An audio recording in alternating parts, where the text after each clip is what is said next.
Okay, it is 6:31, and I'm going to call the meeting to order, and I'm going to ask the clerk to call the roll. Okay, this is the roll call.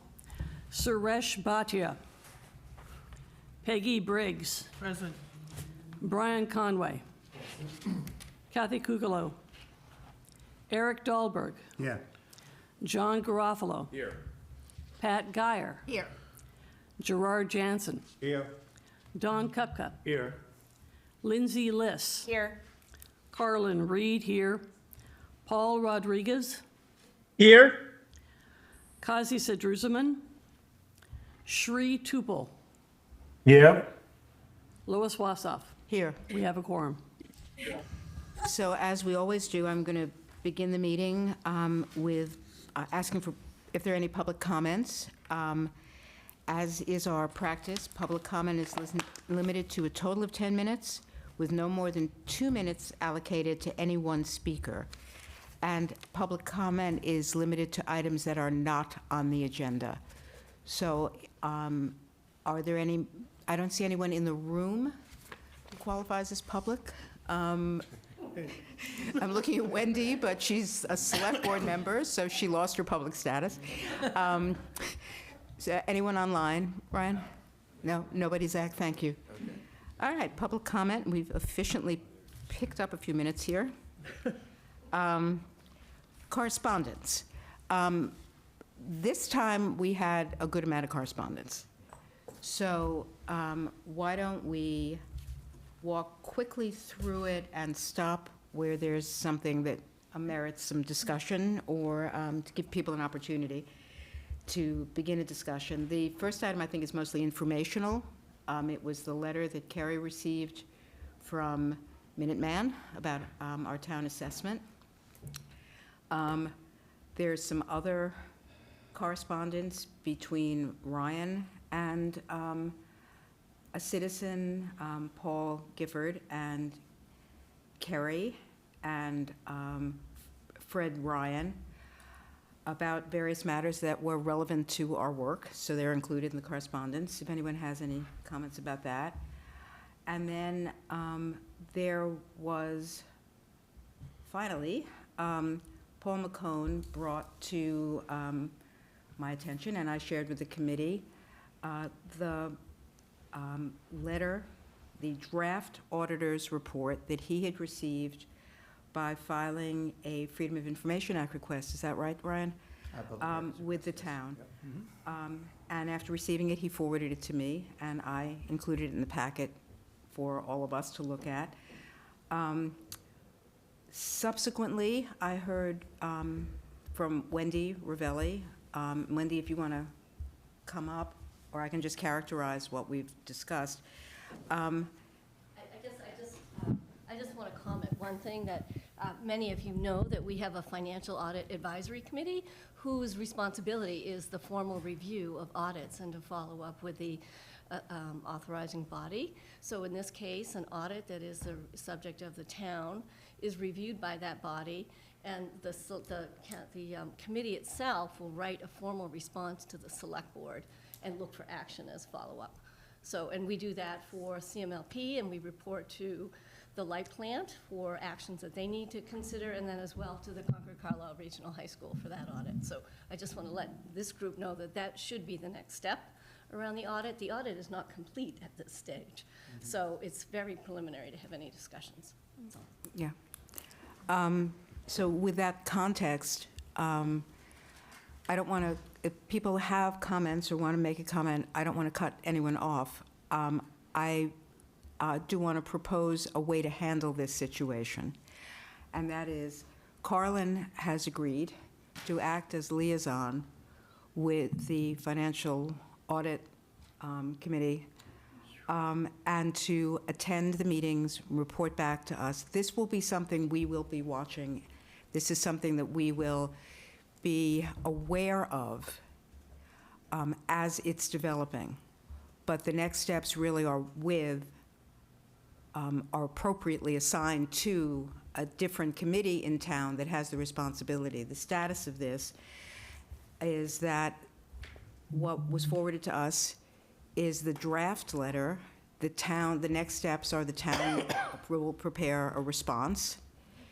The draft will ultimately become a final. The Financial Audit Committee will be engaged in that. So there is a process that's going on. But it has been brought to our attention, and I understand that this is something that we will want to stay engaged on and will want to be aware of. So does anybody have any reactions to that proposal, to ask Carlin to be our eyes and ears on this so that we can be certain that we stay informed and are able to engage when it's appropriate for us to do so? I'll go. Carlin, great, appreciate that. I just am a little disappointed at the lack of maybe energy around this by the Finance Committee in particular. Really wish the Select Board would step up.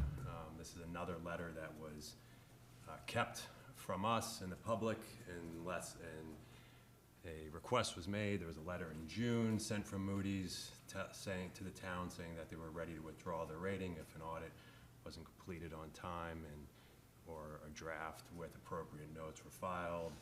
That was not presented to anyone. There's significant issues here, and to just watch it while we're approving budgets and hoping, and this hope and faith to me is disappointing. Not being able to reconcile your books, not having multiple points of contact to approve expenses is a real concern of mine. And I think if this was a public entity or a private equity run company, it would be more than just we're gonna watch it, right? People would be really raising alarms because this is money all the taxpayers who we're supposed to be representing are footing the bill for. I, for one, am beyond alarmed, and I wish more people would share that, and I hope more people will share that view, that we should do more than just watch, but really start holding the town accountable through, again, we're a paper, we're like a toothless tiger. All we can do is put some guidelines out there, but people listen to us at town meeting, and I think we should all be raising our voices when we see this. And I look forward to Carl doing her job. Lois, Paul has his hand up. Oh, I'm sorry, Paul. Please go ahead. It's okay. Thank you. I do want to highlight, though, that there is a point in time where the audit is complete and ready to be shared. And just like it was shared with us previously, I would assume that it would be shared with the Finance Committee when it was ready to be published. Was that an incorrect assumption? Because I know that sometimes, like working with many auditors, you know, this is a continuous process until it's finalized, and I don't really want to see it before it's finalized. I don't think anybody is going to share it unnecessarily before it is finalized. So was there an attempt to keep it from us? Well, the numbers were shared with us, just not the letter. No, Jennifer, do you want to reply? So we run through a very drawn-out process here. So we received a draft. We had some time to review that draft before it was finalized. That was for the financial statements. Those are published online for access by anybody. We then were waiting for the management letter, which I had a conversation with the auditors shortly after I started here. We verbally went through some of those items that were going to be in the letter. And so I was anticipating those, and I have already worked responses into the current plan for this year with the employees on how to reconcile and how to resolve some of those issues. So when we received the letter, we worked as a team to draft a response. We're still working on making sure that that response is complete, and that will be returned back to the auditor to include in a final management letter. We happened to receive a public records request right as we received the management letter. It sounds like this is a process that, unfortunate that there is a material weakness found in the management letter, but this happens. And there's a plan on action on responding to it. So I do think that as long as we're apprised of that growing situation, that's a good thing. And Carlin, thank you for volunteering. And just, John, in response, I hear your concerns. They're not being ignored. There is another committee that has a direct responsibility for this. And what we will be doing this year is really monitoring what that committee is doing and making sure that our committee knows what's going on at a much earlier stage than. We're going to be doing more than just waiting and seeing. We're going to actually be engaged and watching and reporting back at a much earlier stage than we otherwise would have been. So this is being taken seriously. And the Finance Committee will stay informed on this. Our meetings are public, our materials are public. The things we discuss about this at our meetings will become part of the public discourse. This isn't an attempt to avoid engaging with this. It's an acknowledgement that, to some degree, this is outside of our remit in the specific sense, but not outside of our remit in the larger sense, that we are responsible for monitoring financial things that have an impact on the town. So give us an opportunity to address this. And if you don't think we're doing enough, you'll get called on again in January and February and whenever you have a concern about this, and we'll keep trying to make sure that we're staying on top of it. Yeah, Don? I have a question for Jennifer and Wendy and Ryan, and that is, what timeline should we expect in this process? I wish I knew. Okay, then second question. Generally, the financial statements are issued no later than March of, so 9 months following the close of the fiscal year. This is an anomaly year that we're still talking about FY24. Right. We anticipate a faster track to try and get the 25s done. Now that we have a pretty much whole team, we can make sure that we've already taken steps to get those FY25 things finalized, so that the next process will move a lot faster. Yeah, you anticipated my follow-up question. So FY25 audit, I can't guarantee, but I will say we should expect that sometime in the spring. yeah. Okay, fair enough. I'll leave the rest till later. Thanks.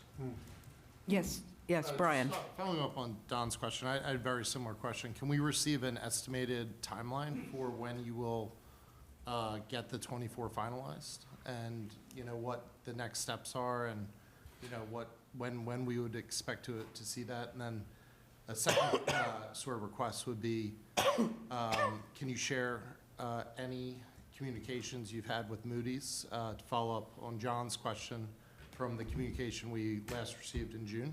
Yes. Has there been any communication since then, and what is it? So we have a final financial statements. Those have been forwarded to Moody's, and we forwarded them before the deadline that they set for revoking our status. So that request has been satisfied. We are still in good standing. We will be having our next ratings call with them when we go to do our borrowing in the spring. So we're in good shape there. As soon as we have our FY25 audits, we're hoping that those are done before that ratings call, which will be in April. We would send the 25s as well for consideration. Have they requested additional information since the financials? No. Thank you. Okay, Eric? Thank you. I won't repeat what's said. I'll just, when I saw this, when I reviewed this in the packet, I was alarmed for really 3 reasons. One is just the timeline, that this is for fiscal year 24, which was a while ago. And I worry that if these, this has been out there, outstanding for so long, these issues could have persisted into fiscal year 25 and now fiscal year 26. So just the lateness of all this is concerning, the timeline. 2, obviously the content. I mean, I acknowledge it's a draft and we're kind of in the middle of this process, but the content itself, flagging these material weaknesses, is concerning. And then 3, just the communication, the fact that this came to us from a resident making a public record request. It doesn't feel great that that's how we heard about this. I acknowledge it's a draft and it wasn't really ready to be shared, but it just, I appreciate you, Lois, including it in the packet. I appreciate the transparency, but just bigger picture, it feels odd. I hear you, but this is my 6th year on the committee, and I can't remember a time when we ever saw a draft like this, as part of our committee's work. We always, as Paul said, we saw things when they were done. So Paul McCone made a request, got his request, the town responded appropriately, and he shared it with us. So it brought us in through a different channel, but it's not, that part of it isn't disturbing to me because I don't think that is, I don't see that as a failure of communication within the Finance Committee or the Finance Department or our interaction with each other. But these issues have been raised, and our awareness will be heightened, and Carlin has agreed to be our eyes and ears, and this will be an agenda item in future meetings, and we'll be monitoring this. So I'd like to move on, Don, so if, no, go right ahead, but I'm just saying, I would like to. I could take it offline if you prefer. but Oh, I don't know what the question is, I so. was going to say to Jennifer that there's a saying that good news travels fast.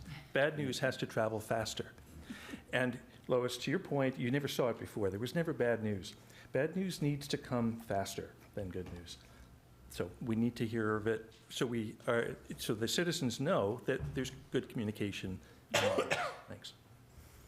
Okay, so if we can move on to the easier stuff, because Carlin and Pat do such a great job on the minutes, this shouldn't take long. We have the minutes in the packet for the November 20th, 2025 meeting. You've all had a chance to review them. Does anybody have any comments, corrections, or questions that we should discuss before we have a motion? I move to approve the minutes as submitted. Thank you, Peggy. Do I have a second? Second. Thank you, Eric. It's been moved and seconded to approve the minutes of November 20th, 2025 as presented in the packet. I'll do a roll call, or is there any further discussion? Okay, let's do a roll call. This is a roll call on the minutes, whether or not you approve them as presented. Suresh, are you here? No. Peggy Briggs? Yes. Brian Conway? Yes. Kathy Kukalo, not here. Eric Dahlberg? Yes. John Garofalo? Yes. Pat Geyer? Yes. Gerard Jansen? Yes. Don Kupka? Yes. Lindsay Liss? Yes. Carlin Reed, yes. Paul Rodriguez? Yes. Kazi Sedruzman is not on. Okay. Shri Tupel? Yes. And Lois Wassoff? Yes. Thank you. Motion passed. Okay, the next item on our agenda is the liaison report, and it was short, because the only liaison report I got was from Gerard on land use. Oh, I'm going to call on you in a second. Gerard, I did edit your report a little bit, I apologize. I had to correct the spelling of neighboring from the British usage to the American usage. But I felt it didn't change the sense of the report. So, Feel free to correct it back. Are there any other verbal liaison reports? I see several hands. Okay, let's start with Carlin.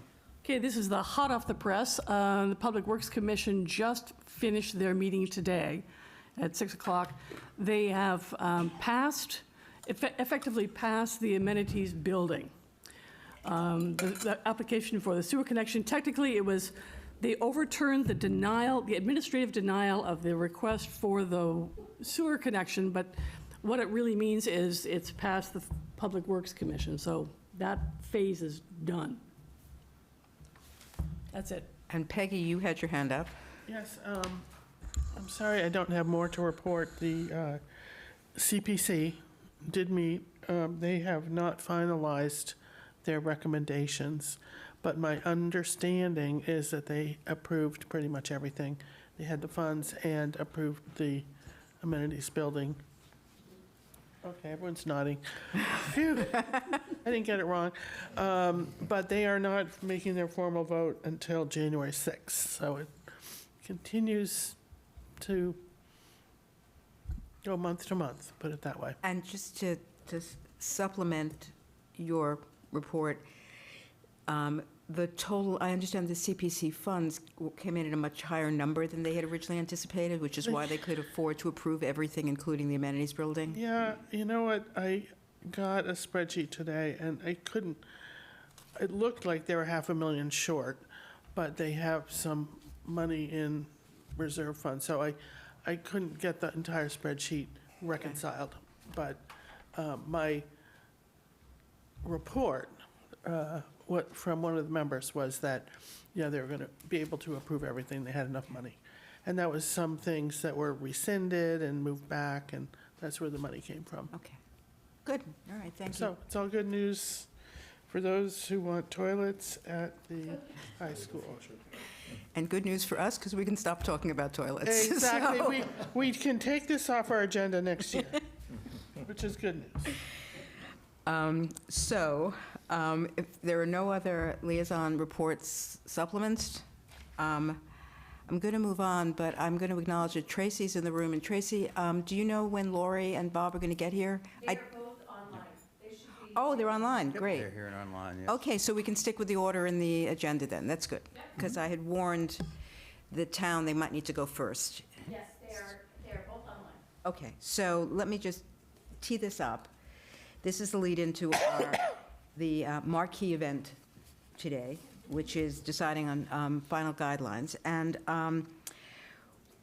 we both, the schools and the town are both here to present to us. And just to set expectations, I've asked them to focus primarily on what's changed from their initial asks, what they've done to get down below what their initial asks were, though still above our 2.5% preliminary guideline. So I wanted them to focus on that, and I wanted them to be available to respond to our questions. So after each of the presentations, we'll go around and each get an opportunity to get our final, well, not our absolute final, but get any answers that we feel are still necessary. So with that said, I'm going to ask Bob and Lori if they can take over. And I want to thank you both for being available to help us go through this process. Thank you. Thanks so much for having us. So I will turn over the numbers to Bob, just a few headlines, I think, as we queue up the discussion. We have not presented the budget to the school committee yet. That is on the calendar for next week. So we're here to share very high-level updates of where we are, tell you some of the patterns and categories of things that we either know more about or had some things change since we last met with you, and give you our bottom line number that we will be going through in more detail with the school committee next week. We thought the updated numbers would be helpful, and we'll give you some of the background to those numbers. So with that, I'm going to turn over to Bob. Bob, Lois, do you care if we start with the region or CPS? Yeah, your choice. We're to start with the region, if that's okay. Yeah, that's fine, Bob, go ahead. Great, thank you. For the region, we'll start with the big picture view.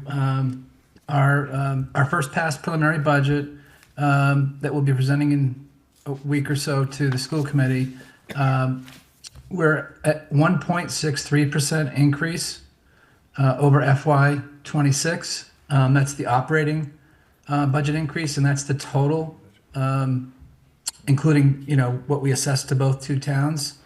So this is the expense and capital budget combined, 1.63% over FY26. The key drivers are out-of-district tuitions. We actually anticipated a larger decrease in out-of-district tuitions. We have a decrease of about 98,000.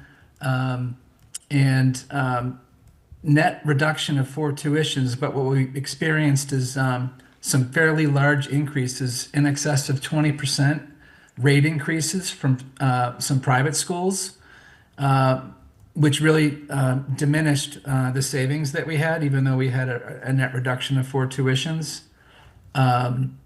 So that's something we'll certainly be reaching out to the Department of Ed about, along with other school districts, because that's an extremely unusual level of increase for some of these out-of-district placements. At the same time, we're utilizing 280,000 more in circuit breaker reserves. So our net out-of-district tuition number comes down, the combined 280 plus approximately another 100, so about 380,000. So that's in our favor. Another item that is in our favor is expense-wise is we've made some enrollment-related staffing adjustments and looking at enrollment levels and where they were. And we won't go into specifics there, but those drove some significant savings. On the flip side, the benefits costs continue to be a challenge. There are discussions about plan design change that are going on with the Investment Insurance Advisory Committee that may mitigate it to an extent, and I factored in some reduction for that, but that's a significant driver of our budget, approximately $400,000. And then we have Case Transportation as our special ed vendor. We have about a $76,000 increase. When we see declines in out-of-district enrollment and less riders going to out-of-district placements, the savings on the special ed transportation occurs on a lag basis because of the formula for how they assess member districts. So a couple of years down the line, we anticipate to see that number shift more favorably to us, but this year it doesn't benefit us. So those are some of the big drivers that get us to 1.63%. Not a lot of notable items in some of the other categories. Debt service continues to decline with as our principal balances decline. And then in terms of the assessment, so that's the expense side. But what does that mean to Concord in terms of its assessment? With our budget, what we're forecasting is a negative 0.79% assessment change for Concord relative to FY26. Back when we forecasted during the guidelines process, we had forecasted negative 0.9%. So there's a gap of about negative 0.11%. It's still negative, but so that's where we landed assessment-wise for the town. From the revenue side, revenues are fairly stable. And so the assessment increase is a little bit less than the expense increase in terms of the impact to taxpayers. And that's the high-level picture of the regional budget. Would this be an appropriate moment, Bob, do you think, to ask people if they have questions about the regional budget before we move on to CPS? Sure, and yeah, and there may be some that we'll answer them to the best we can. There might be certain information we can't share yet, but If you'd we'll rather do our wait best. until you do the presentation for the schools too, we can hold our questions till then, whatever you prefer. It's probably easier if people have just heard the information for them to ask now. Okay, then please go on. Oh, no, I said if people have questions now while they're okay. fresh, I'm happy to Sorry, answer I them. misheard. All right, so let's start going around the room. Carlin, do you have any questions? Yes, Bob, you gave us a percentage. Do you have the dollar amount? Sure. Bear with me one second. I'll give you both the expenditure budget In total, again, this is both Concord plus Concord Kyle, is an increase of 600, I'm going to round to the nearest thousand, 659,000. 658,994, but 659,000. That's the expenditure budget. And from an assessment perspective, it's a decline of 214,000. I meant the total budget. How many millions of Back to dollars? So that was the first number. The total budget is 41,043,946.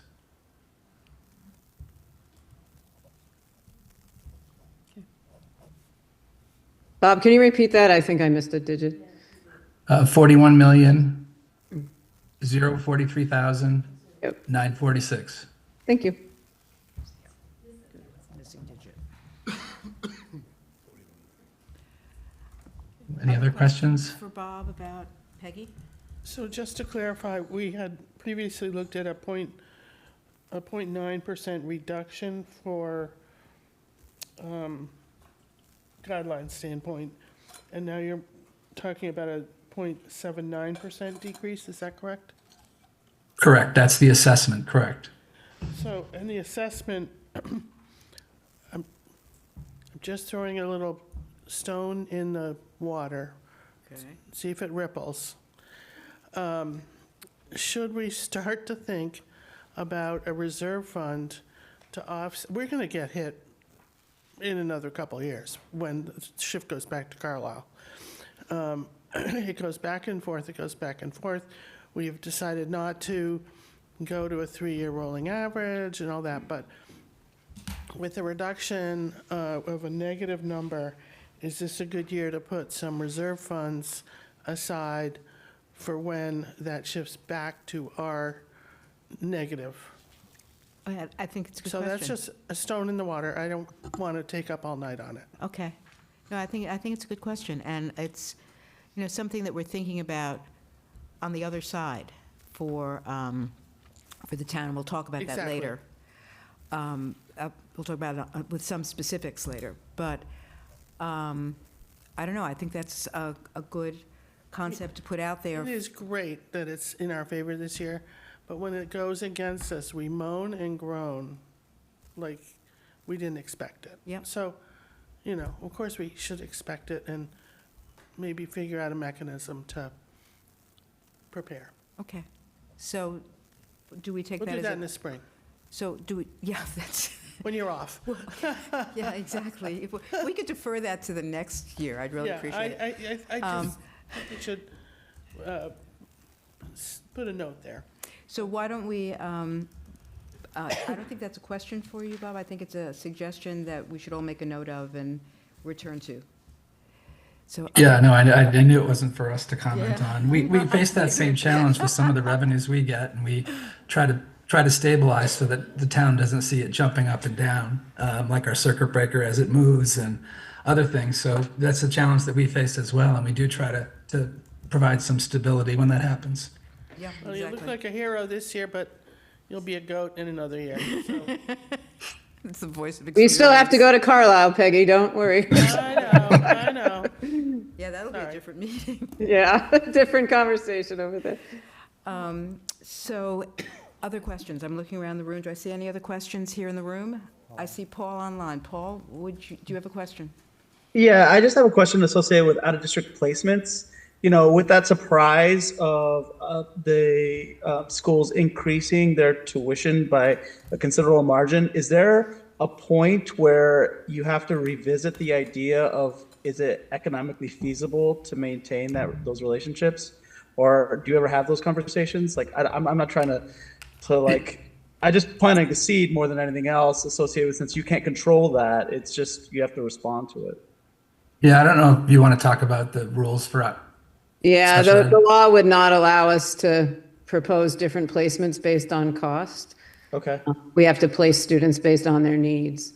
So there's a very active lobby already going on with the Superintendent's Association. I imagine the School Committee Association will do the same to really push on DESE, and actually it's a different department that approves those, which is fascinating at the state level. So really trying to get some lobby to get some controls in, because it's not the first year of double digits that we've seen from some of these placements. And now they're up in the 20-something percentage increases, and just none of that's sustainable. So, Yeah. yeah. Yeah, I could see how, I mean, thank you for clarifying the law. Like, I don't know these things, so I'm glad to learn. But it is important for us to recognize of like the nature of how those costs could run away, and that there is a mechanism to try to control it beyond you personally. So thank you. Yeah. I actually omitted something about the region that's good news that I should have said. We've built out our capacity in our special education programs, both in CPS and the region, to the point where we have other students from other towns that and families that want to come here, or other districts that want to place their students in our programs, and we're able to price our programs at an attractive point. It provides us budget relief without really any additional costs. So we have students who tuition at about $48,000 per year next year. We raised the rate a little bit, and so we'll have 6 students in our budget next year. We'll have budget offsets for 6 students, and those offsets are, we've applied them to special ed teachers, to tutors, to a speech language pathologist. So they've helped offset those costs in our budget. So that's a contributor to how we're able to bring a lower number, is through these non-resident tuitions that we receive. That's great. Thank you. Any other questions for Bob on the region? Okay, let's move to CPS. CPS, really just the expenditure budget. We don't talk about assessments there, so this will be a little bit more straightforward. Our CPS budget increased from $47,632,034 to $49,030,629, an increase of just under 1.4 million, 1,398,595, which is a 2.94% increase over FY26. I should note too that this does not include the supplemental appropriation we received for McKinney-Vento reimbursement that's kind of added on to basically reimburse us for those costs that we incurred. The state reimburses the town, and the town passes on the reimbursement to us. So this is not including that number. That's separate, and that will go away as those reimbursements go away. So a 2.94% increase. The guideline is 2.5. The key drivers at CPS are really the tuitions is the main driver. The out-of-district tuitions. We're approaching kind of unprecedented, historically low levels of out-of-district placements for CPS. We saw a decline of 13 placements, going from 13 in FY26 to 6 next year. On a percentage basis, out of 1,800 students, that's I don't know if you'll find any. We could be the lowest in the state. I don't know. I'd be curious to look, but it's very, very low. It doesn't really give us room to lower it much more. Some of those, I believe a couple of those are students coming back in district to our programs. A couple of those are students aging up to the high school. But that, in terms of dollars, translates to about $726,000 in savings just on the out-of-district tuitions. With that decline in tuitions, we're also going to be receiving less circuit breaker. So we apply circuit breaker and special ed IDA grant funds as offsets to our tuitions. Our offsets that we'll be able to apply are going to decrease by $430,000 because we're not going to receive as much. So on a net basis, it's just under a $300,000 decrease. So that's really the key driver to one of the key drivers to the CPS budget. We have a similar issue in terms of case transportation, where it's increasing 89,000 special ed transportation. We expect that The formula they use on a lag basis, we expect to see that the savings that we realized from reduced out-of-district placements to show up in a couple of years, but it won't show up next year. I should also note that we have in-district students going to our special ed programs who are also transported by case, so it's not entirely driven by out-of-district. And we also have enrollment-related staffing adjustments, similar to the high school. And I'm not going to go into detail there. We will outline that a little bit more in our budget presentation to the school committee. We also want to be respectful and ensure that we're thinking about how we communicate this appropriately to folks. So there's some significant there's some adjustment factored in there to help us arrive at the 2.94 as well. And the 2.94 also we've factored in 3% COLA per the teacher's contract, and some of our teachers are advancing steps and lanes. So those are the key drivers across CPS. And again, we'll be developing our budget presentations. They're in process, and we'll have a lot more detail on them for next week. Bob, just remind me where you were in your last presentation. I mean, how far down have you come? You were at 3.5. 5. Okay. Thank you. I think that was a FinCom guideline projection. Yes, that was the last time we spoke to them, Bob. Yeah, that was Yeah, the last time you okay. spoke to us. Okay.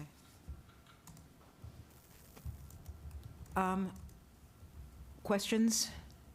Do I see any hands? Pat?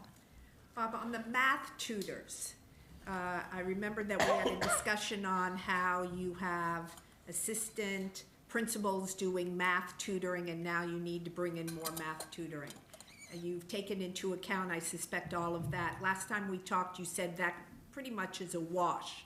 Is that still the case, or are you thinking again that you need some staff increases there? I'm just. Yeah, so we've held off on any additional staff. We're going to give the list to the school committee of the things we did not include. The math specialist is probably the top of that list. Given the guideline, there just was no way to propose that and still have level service. So that'll be a discussion with the committee next week. Other questions? Carlin? Dr. Hunter, do you consider the 2.94% increase to reflect level service? Yes.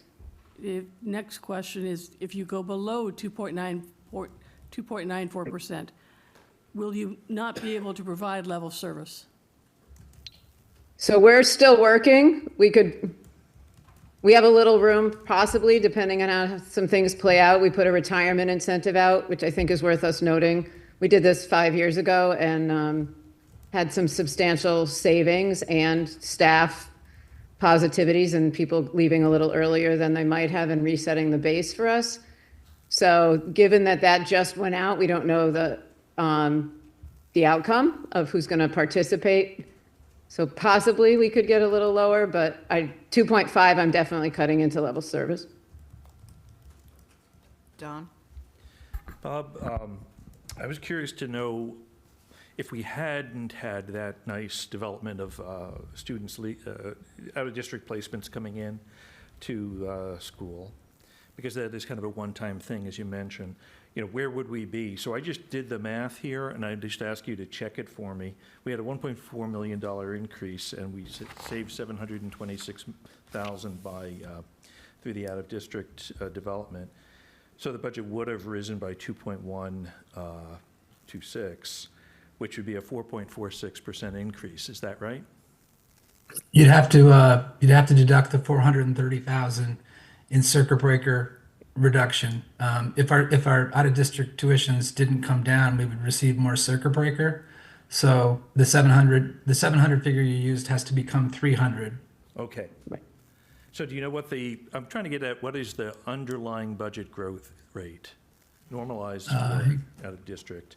Sounds like it's 3.5-ish. Because 430 300. about 10%, Yeah, 1%. Yeah. it would be 1.7 million? 1.7 plus 300, so, yeah, right, I'm sorry, 1.4 plus 300, 1.7.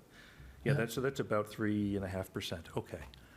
So That's kind of what I so forecast, if yeah. not for the one time or with the out-of-district, you'd be about a point above the initial preliminary guideline. Is that right? Yeah, that sounds about Okay, right, yeah. Thanks. Looks right. Thank you. Other questions for Bob and Lori? You've got Eric. Anyone online? Eric. Oh, wait, Eric, I'm sorry. Thank you. It's good to see we're moving in the right direction. It sounds like that is happening in large part because things are kind of breaking your way with the out-of-district placements and just the way things are trending, which is good, which is not to be discounted. But what is the district doing proactively to drive savings and efficiencies? What bigger picture initiatives are you working on? You mentioned a retirement incentive, which is encouraging. Mm-hmm. Can you point to other more proactive efforts to achieve savings and efficiencies within the district? Yeah, I don't, well, politely take issue with breaking our way. We do proactively work with students and families that are out of district placements. Our director of student services, we continually have IUP consultation meetings and look at whether we have programs that can meet their needs. So, I mean, there was a lot of work that went into getting that reduction from 13 to 6. And so I just want to highlight that it wasn't through luck. It was through a lot of work through our special ed department. We offered the retirement incentive as a proactive measure. We still have. I mean, we're basically building the budget now. There's more that we can look at. I mean, in the region, this isn't CPS, but we're looking at with the town benefits plan design. It's a constant effort to evaluate. We look at whether there's software we can eliminate, whether there's different vendors we can select that are better priced. Some of those are small savings that. I think I just want to don't add. really pop in our presentation. Hear your point and understand. I just wanted to talk a little on the revenue side, even at CPS. We've been grant writing more than ever and very successfully offsetting costs of, pick a topic, literacy, DEI, multiple ways, hundreds and hundreds of thousands of dollars. We're also poised to, when it's the right student and we have the right space, to bring students in on tuition from other districts to our SPED programs.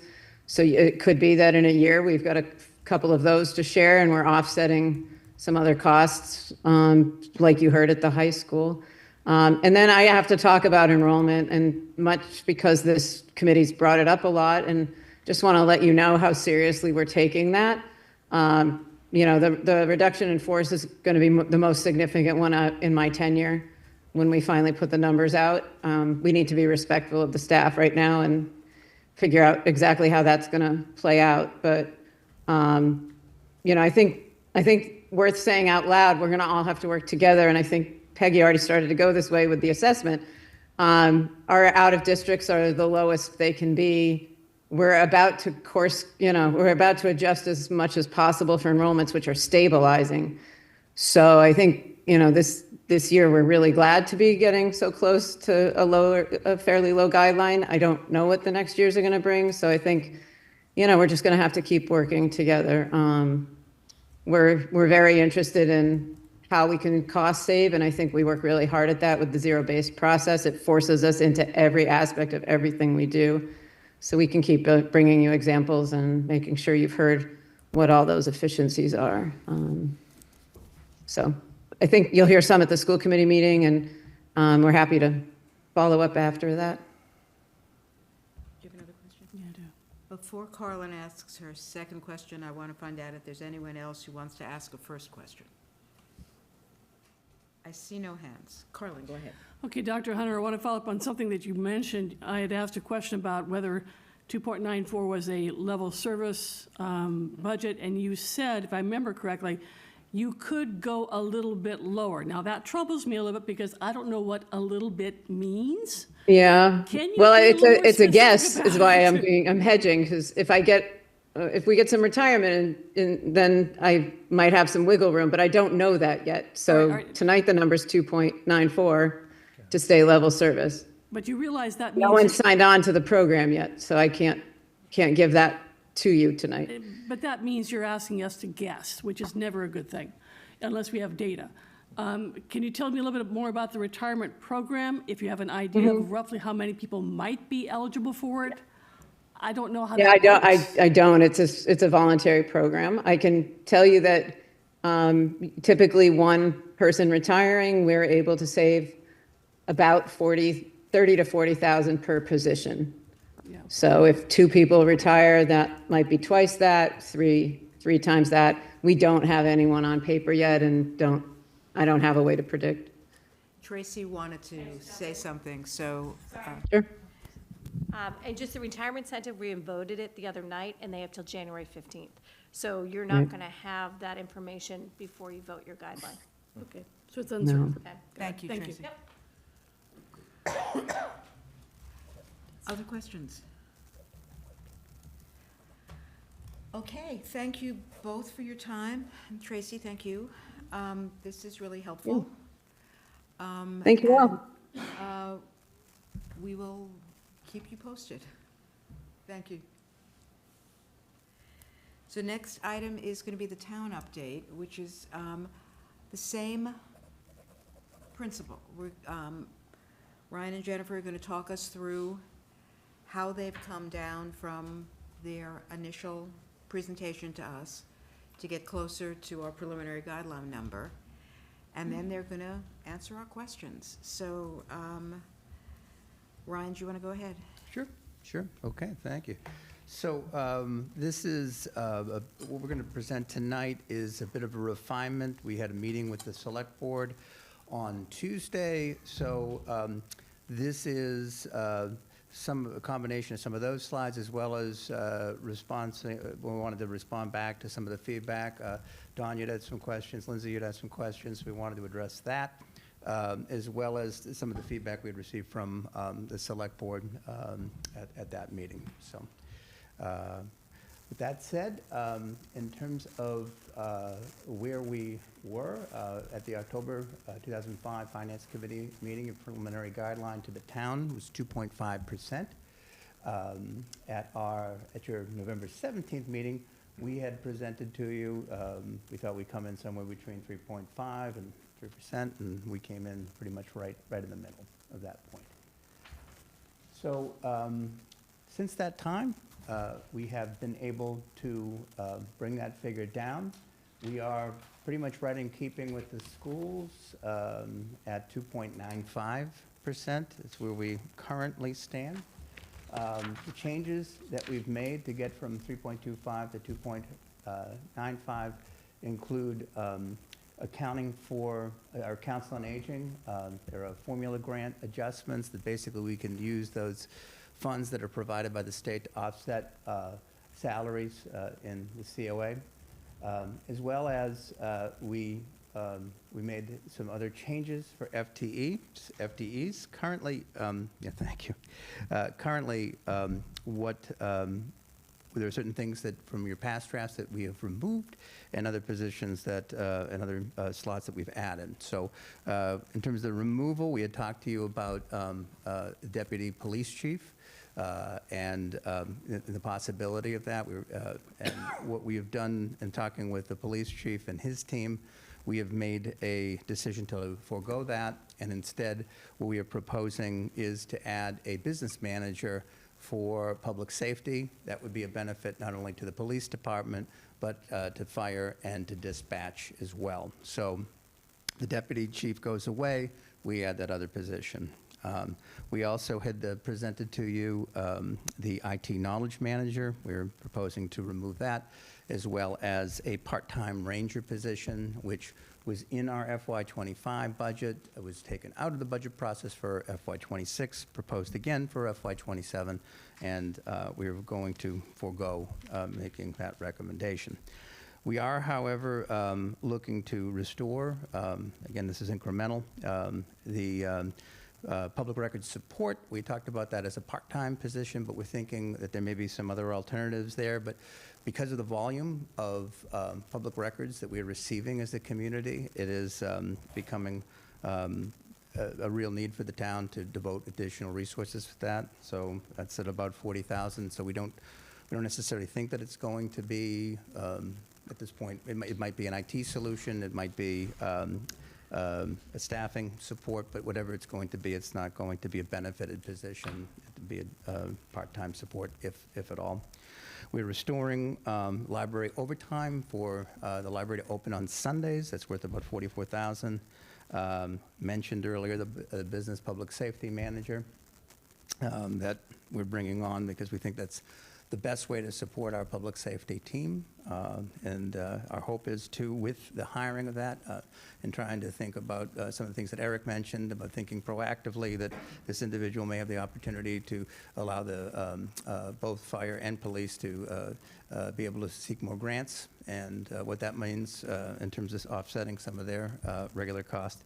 And then we're also having to add back, it was a vacant patrol officer position. That was some combination of that position that we were talking about with the deputy police chief that basically we are now keeping here as part of the staff command. So in terms of the value of this and what the change is, it's worth about $107,000.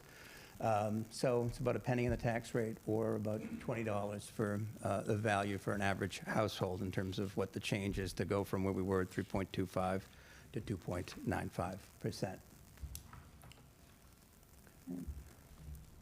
So just to show where we are with FTEs, I know folks are always interested in this. This is, the proposal would be net FTE neutral, to put it in its most simplistic terms. We are proposing not to fill our public, is a risk and compliance manager position. So that is currently in the FY26 budget. We are proposing not to fill that position and add the public safety business manager position. So that would be a net, net neutral for FTEs in the upcoming fiscal year. So we are currently at 2.95%, or it's worth about $34.7 million. Based on the other conversations that we've been having and the feedback we received from the our select board, we are also looking at what other things we can do in terms of potential revenue offsets and other things that we can potentially do on that front. So some of that is with our new ambulance fund to offset some of the cost in the fire department. Looking at the community development updated fee schedules and whether or not we can be able to take advantage of that, and updated indirect charges. So part of the proposal that we had presented to the select board was that we have indirect charges that we that the town puts upon our enterprise funds to support those funds for all the costs associated with supporting those entities. Zach and Matt from Kerry's office did a great job. We are currently in a place where I think we're in a draft that we can begin to share that with those other enterprise funds and basically have a model that we can utilize moving forward. And so this is always part of the budget. You'll see this as part of those costs that are charged off and as part of the budget motion with those indirect charges. So, with that, since even the update to the select board, we looked at and reviewed our revenue projections. Beginning January 1st, there's going to be some new building permit fees and other fees within the planning department that are becoming effective there. We think it's safe at this point to add about $200,000 to that. We, just in our charge of looking at this revenue, We also are looking at state aid. We're trying to be a little bit more conservative with what we think might be coming forward. I know the state is currently on a hiring freeze, and projections forward are somewhat limited in terms of what we can expect with state aid. So we have also reduced our projection down from 2.5 to 1.5% with state aid.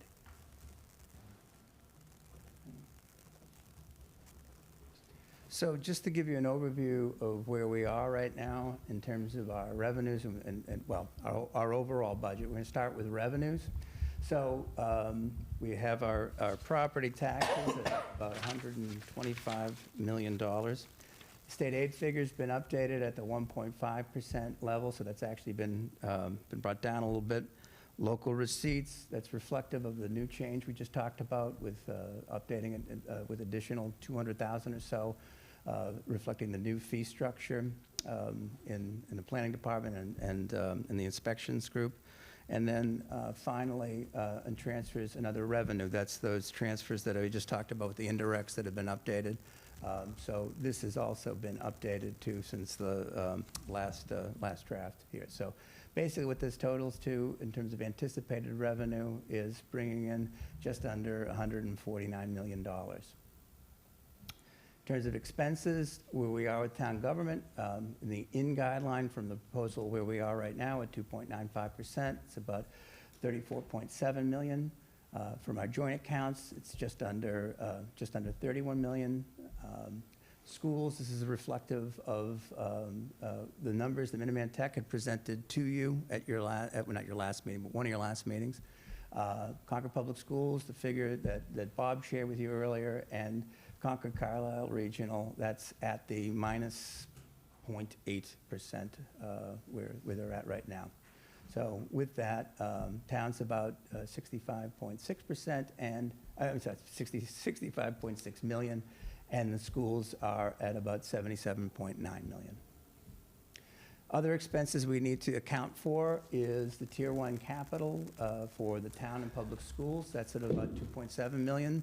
We presented that to the tri-board on Monday night. You saw those figures. Next figure is OPEB. This is our raise and appropriate to contribute to the OPEB fund. I would note that this year's actuarial for update for OPEB has not been provided to us. This number is about 2 years old at this point. So we anticipate that's going to be coming in soon, and that may, guess is that it'll probably be going up. OPEB is directly tied to what our insurance rates are, and last year our health insurance went up by about 14%. And currently, from what we've been told from our insurance provider, we should be anticipating rate increase anywhere between 10 and 20%. We are currently budgeting that at 15%, but again, we don't have that figure, so we're not sure what that would be. And then we're also proposing our standard figure contribution to the overlay of about 500,000. So when we tally all of this up, we've got projected at the bottom, we've got projected revenue of 148.9 million, and then projected expenses at 148.3 million, leaving us a balance of $675,972 to the positive. So we've also been asked some questions about where we are with the tax levy and where we are with levy capacity. So right now, when we look at FY27, our maximum allowable levy capacity is about 129.2 million, but our projected tax levy that we would actually bill out looks to be about 125.3 million. So leaving us with a projected unused levy capacity of about 3.8 million. So one of the things that that Don's going to talk a little bit about, I think, in his presentation. I don't want to steal your thunder, Don, but Go right ahead. Yeah, but we know is going to come is that the changes in terms of what what our unused levy capacity has changed, and that from FY25 to FY26, that figure in fact, did go down, but we are looking at an increase right now of about just over 400,000, or about 11.6% going from FY26 to FY27 in our unused levy capacity. And so when we look forward to that in FY28, we're basically getting back to that figure where we were in FY25.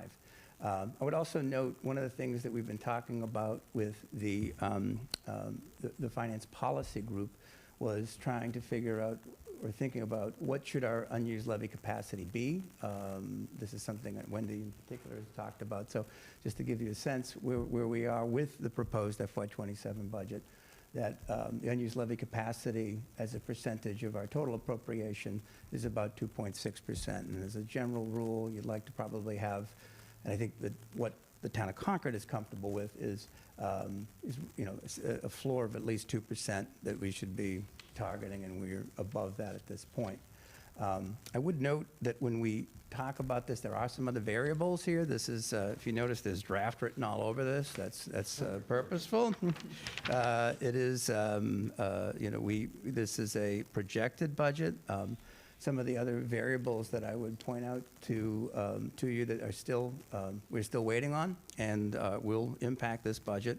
I mentioned the OPEB actuarial that that's still in the process of being finalized. That will impact our OPEB contributions so that we can stay on track to get our OPEB fully funded.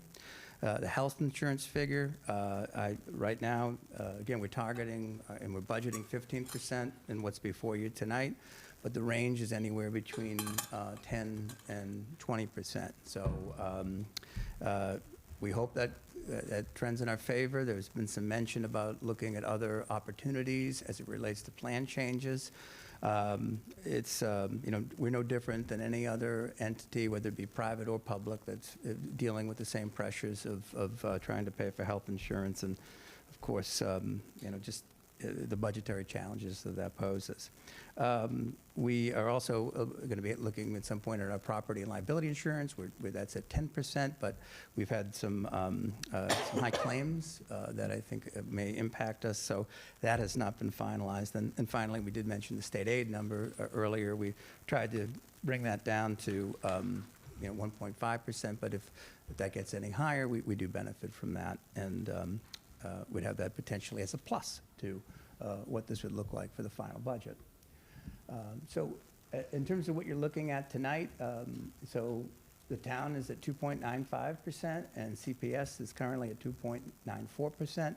One of the questions was asked of us is, what is this, how does this impact in the delta would look like for, between these 2 points, if we were to look at the difference between 2.95 and 2.5%. So basically, when you add that up between the town side at $23.38 and the CPS side at $21.90, it's a total of $45.28 to go from 2.95% to 2.5%. So that at least gives some sense of the scope of what we're talking about here in terms of how that would impact the typical taxpayer. So so that concludes concludes our presentation, and just open it up to questions and comments. Thank you. Can you go back to the last slide for a second? Sure. I just want to be clear, that's per year. Correct. Yeah, so it's an extra, so it's $23, and by average residential household, you mean median assessed house? Correct. Okay. Average or Which median? is- Is that average or median? It's the average residential, single-family home. Which is Which about is 1.3? 1.4? The median is about Median's 1.5. 1.3, I think. My the average is calculations were on 1.5. 1.7, Oh, I it is? think. Oh, wow. Okay. And that's, so that difference, so the difference of 161, that percentage is over FY '26, just for clarity. So the change for FY '26 would be 161 per household. If we were to do it at 2.5, it would be 138 per household. So the difference between the two benchmarks there Right. is 23. Right. Got it. I think we generally use median, and I would like to consistently use median and not average, Yeah. if we can think of it that way. I'd Because have there are to- a few, I'd have to get those numbers from the assessor, just because Yeah. it's, I can pull them from the recap, which I can only pull I think the average. median is about 1.3. Lindsay? I think it was last year, yeah. Yeah. And, we have several very large properties that skew the average. No, thank you. Yeah, okay. That's true. Okay, so I'm going to do the same thing and start going around the room and asking people if they have questions. Why don't we start online this time? Paul or Shri, anything yet? Okay, you haven't missed your only chance. I'll come back to you. All right, Carlin? 2 questions. First one, the overlay account at 500,000, is that reasonable given its past history? I think it's too high. Right, so, What's a more reasonable figure? I don't disagree with you. It's under the purview of suggestion from the Board of Assessors, so we take their guidance on what they'd like to estimate. I will be going to their meeting in January, and I will certainly raise that concern. And just, Carlin, that's something that's been the subject of a lot of discussion at the Financial Policy Working Group, and one of the things in the proposed draft policy that is in the packet, and it's the next item on the agenda, has to do with a mechanism for managing that, encouraging the Board of Assessors to take a look at that, to communicate back with the Select Board, and to encourage the Board of Assessors to make a judgment when some portion of the overlay reserve can be designated as the overlay surplus and thereby become available for appropriation. Okay, the second question I had is the same question I had for the schools. At 2.95%, would you consider that a level service budget? Yes. Could you go any lower and still maintain level service? It would definitely be a challenge. I have a couple of ideas, but they are not, I'm going to say, fully baked. I still have some consultation to do with certain departments on whether or not we can afford to make those changes. Thank you. can I just add something too? The primary purpose of Jennifer's visit with the Board of Assessors is also to ask them what they can release from the overlay surplus. So part of that would be, once we receive that, to be using as a funding source for other capital needs that we have on the books, that we're anticipating that some of that money will be available and we'll be able to provide for a few things. Most specifically, we have our updated assessment process that has to happen every 5 years. So we're going out and doing an RFP. Money will be probably spent mostly in the beginning of FY26. So that would be a funding source. Very logical. It's very tied right to the assessor's work. So it's a little bit of what they're asking for with them, but also what we're asking of them as to what they can release. Carlin. Continuing, Eric, any questions? I saw that look. Sort of similar to the schools. I mean, I'm encouraged that we're moving in the right direction after only less than 6 weeks. We set the preliminary guideline on October 30th, and in 6 weeks, you brought it down by almost a third to hit our target. Same question. So it sounds like a lot of the savings have been things fairly straightforward. You're electing not to pursue a role that you had originally intended to pursue. Certain things are up, certain things are down. I'll ask the same question, and I didn't intend for it to come across perhaps flippantly when I asked the schools. What are you doing proactively to achieve savings and efficiency? What big ideas are you working on? Jennifer, you said you have a few. Between now and town meeting, we've got 5 months. In those 5 months, what else could you do to help the taxpayers? Well, in 5 months, I'm not sure we can accomplish that, but I know that we are looking at a few kind of efficiency changes to explore. One of the things that we presented to the Select Board on Tuesday was potentially exploring a regional or hosted dispatch. And that would be, a cost savings for us, but it would kind of give us more grant opportunities and things like that. So that's one of the things that we're going to definitely explore, and sooner rather than later, start that exploration. Whether we can implement it in 6 months, I can say that's not gonna happen, but it is something that we are exploring. So a lot of these cost-saving things may not happen for FY '27, but we are definitely gonna be moving in the right direction so that when other standard increases are happening that we can't really control, those COLA increases for our collective bargaining agreements, things like that, we'll be in a better position to kind of mitigate with other strategies. And I would just add to what Jennifer said too. You know, we mentioned with the new position for the public safety business manager, they're not going to be working exclusively on grants, but there are a lot of opportunities for grants and to pursue grants for public safety. So this would allow them to be pursuing it on both, all three of them, which is police, fire, and dispatch.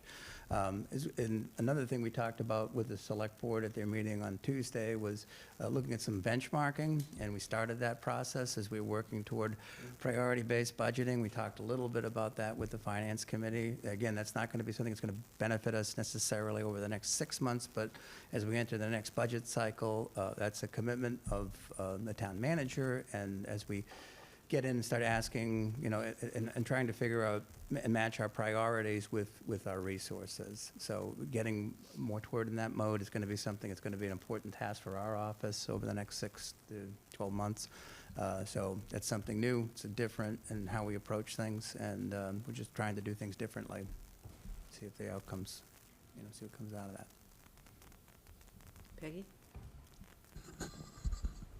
One thing that caught my eye was your saving money by updating the indirect charges.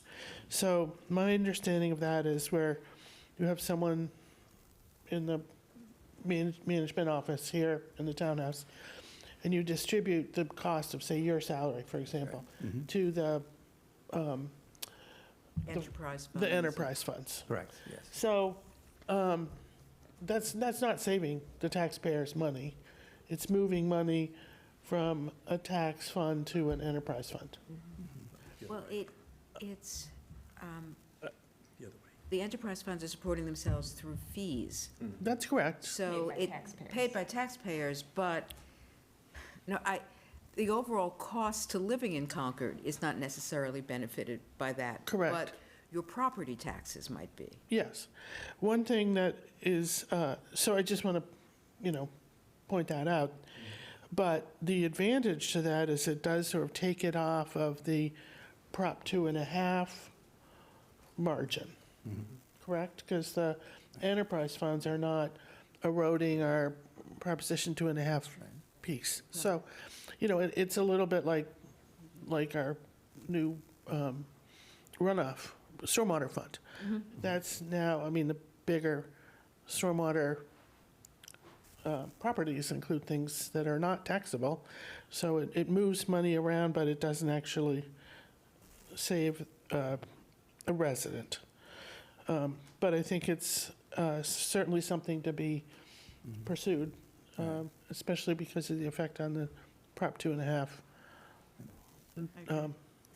And Peggy, just to add to that too, the primary reason is to go in, in looking at that as a process is less about savings per se and more about getting things as accurate as we can, Yeah. so that the equity amongst the various enterprise funds and revolving funds that charge it. So that's the primary reason, and have it be repeatable every year. Yeah. My other question was, excuse me, how did you factor in new growth? So the new growth assumption this year was just under $1 million, and next year the presumption's at $1 million. So we've been talking with the assessor about what's an appropriate figure. Historically, this is where they've been at, and we pretty much hit right at that target for the current fiscal year. So that's basically that $1 million is in the presumptions right now. And when do you grab that money, or when do you grab that as income? When you get a building permit, or occupation, Right, New right. growth is not Occupied? necessarily income. New growth is a factor of the levy limit. Yep. So when a new building comes online, we can start assessing at 50% Of of construction? construction, but Okay, it doesn't come fully on the rolls until 100%. So, Okay. and those need to be complete by January 1st for 100%. So then we can do a reassessment. If anything makes it to 50% by June 30th, we can add a portion. okay, thank you. Pat, any questions? John. Can you tell me how much is in here for the Peabody School this year? No, there's nothing in for the Peabody School, no, yeah, No op, no. Peabody School get paid for. I can't hear, John. Could you How speak does up? the Peabody School get paid for? Right, there's people there, I think. I believe there's a small amount of just baseline operating costs Right, too. in the budget. Mhm. Last year was 100,000 or so, right? I think there was was it a separate article last year? It was separate, but Yeah. this year it's in. This year, right, okay, I stand corrected, yeah. Minimum. Minimal, right, I think Right. it's just the facilities Yes, department facilities that's in and there. Yeah, okay.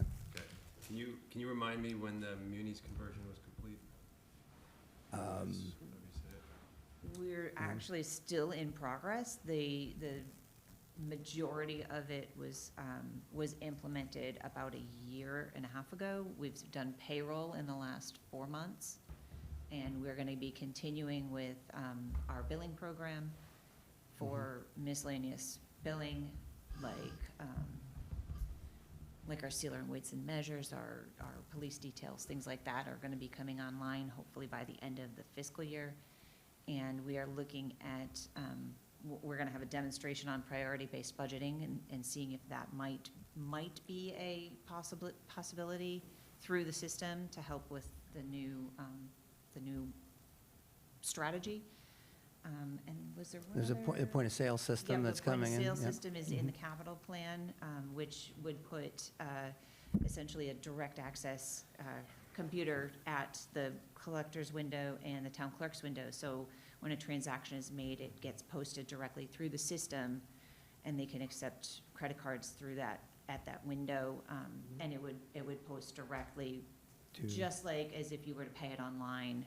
But it wouldn't have to need an upload, it would go direct into the system. So it would definitely be a time saver to have that available. And it would also, comes with like a cash register type of mechanism so that any cash is basically locked down instantly. Are we still running 2 systems? No, we stopped using admins and, it was the 3rd month of this Yeah. year. We're not using it, we still have, Still the legacy data. right, we have everything. access to legacy data, which is a minimal cost. No, it's actually There's just no been cost. saved, there's no cost, yeah. Okay, it's So been we just, downloaded. we've, Can you tell me, when did you stop using the other one, Edmund? so that was, I think, yeah, I think, 3 months ago? yeah, it was the end, it should have been the end of September. It was the end of September, Before I yeah. Okay, so the end of September. Mhm. So what was that duplicative cost we were running for those periods of time? Yeah, I don't know, John, you'd asked that, I think you'd asked that before. I think we gave you the figures, but, yeah. I think it's an important Okay, figure. yeah, we can get back to you on that. I know, I've heard that Yeah. every time I've asked that question. And Okay. my point has always been that that amount should be removed from the budget. And then we go forward, this Mhm. committee and the town is very harsh on the school when they were running 2 things. And I feel like that's been totally lost here. You told me it was $5,000, you know, I can get it. You tell me it's $100,000. John, can you speak into the microphone? You tell me it's 100 or 150 grand, I'm starting to get concerned, and I feel like this committee has totally missed that. And we've asked that question, or I have numerous times, and so I think it's important. Okay, so Ryan, you'll take that as a follow-up. Okay, Brian, any questions? Yes, so, similar, the transfers, or not transfers, but moving cost over the opportunity fund is not really cost savings. Can you detail things that were cut that you spent money on last year to save the taxpayer money? So there's been, Material line items, you have not, Right, 550. Yeah, so, we started our budget process at 5.3%. That was basically all of the asks that were in initially, Brian. From that, there've been a number of steps. I don't have the detail, but going in and looking at, line item by line item, I think, roughly speaking, we had probably taken, 300,000 out from that process. So it's, because at this point we're at, higher level, it basically was if I started at 5.3, worked it down to 3.25, and now at 2.95 is where we are right now in terms of, again, there's a lot of smaller items and changes that we made that, we can provide it. Yeah, I guess my question is more, the 5% to 3.5 was removing increases. And what I think would be very helpful for the taxpayers to see, we spent this money last year, we created an efficiency, and we now can remove that from the budget. If there's any examples, I think it would be, it'd be great to see and share with the committee and taxpayer. Lindsay? So, in looking through some of the slides that you shared ahead of time, I noticed how public safety and fire, right, per 1,000 residents is higher than our some of the peer towns. But then I also noticed, we have more tourism, right, more like private schools, and the private school one caught my eye because it is a lot more than other towns have. And especially the private schools with dorms, and I bet that some of that is a big driver. So where are we with the pilot program that, because it feels like that? Yeah, I think, so Wendy, you can correct me, but I think that the town manager in her update to the select board had said that she hopes to be turning her attention to that with the new calendar year and trying to focus some more on that. So it's been more delayed than what we'd like, but that's her plan, so. Okay, thank you. Don? Yeah. Ryan, thank you this is very helpful tonight. I have a couple of detailed questions. One, first is on the category of local receipts and other. Last year there were 2 reserve releases in that number. So I'm wondering what assumptions you're making this year? So Don, are you referring to, because I know. I'm referring to the middle school debt Right, stabilization. middle school, right. And the pension reserve. Right. So basically, those those figures are going to be the same. The presumption is Okay. that they're pretty much right there. So, yeah, they're going to be pretty much the same. Right? Do you know I know that when the middle school debt stabilization runs out, the cost doesn't go away. It just goes, Right. because it's level. Right. Do you know and I looked at the history on the pension, and when we started taking the money out of the reserve, we reduced our contribution from taxes. Do you know if it will go back up when that reserve is depleted? So I think that when you look at both of those two, both of those use of those reserves are intended to bridge, bridge some issues. So, I mean, the middle school stabilization was intended to primarily, as I understand, I wasn't here, but to mitigate the impact on the taxes for those first few years of the fund. Currently, the balance of when I presented to you back in September, I think it was about 4.1 million. So we anticipate that'll be continuing on with that $1 million in our model moving forward for the next, I think, 4 years or so. Be continuing on with that. Which is better than we had thought when we set it up. Correct. We thought it would be depleted sooner, but there has been a lot of investment income associated with it, and that's kept Right. it more robust. And for the pension reserve, again, that same update, I'm using little dated numbers from what I presented to you last time. That's just under about 9 million. Done benefited a great deal from our investment. It's invested a little differently than what we do for our general funds. Yep. And so that, we are about 92% right Yeah. now for the last time in terms of funding of our pension fund. So this would continue, and our plan would continue to use that to gap until such point that we get to full funding, Yep. which is a moving target, but we're the hope is within the next, 5 to 10 years that we would be in that position. Okay, great. So would it be reasonable, and we could assume then that once that reserve is depleted, we won't see a spike in the contribution? That would certainly be the hope, because it's also being invested in a little more aggressively than some of our other accounts, yeah.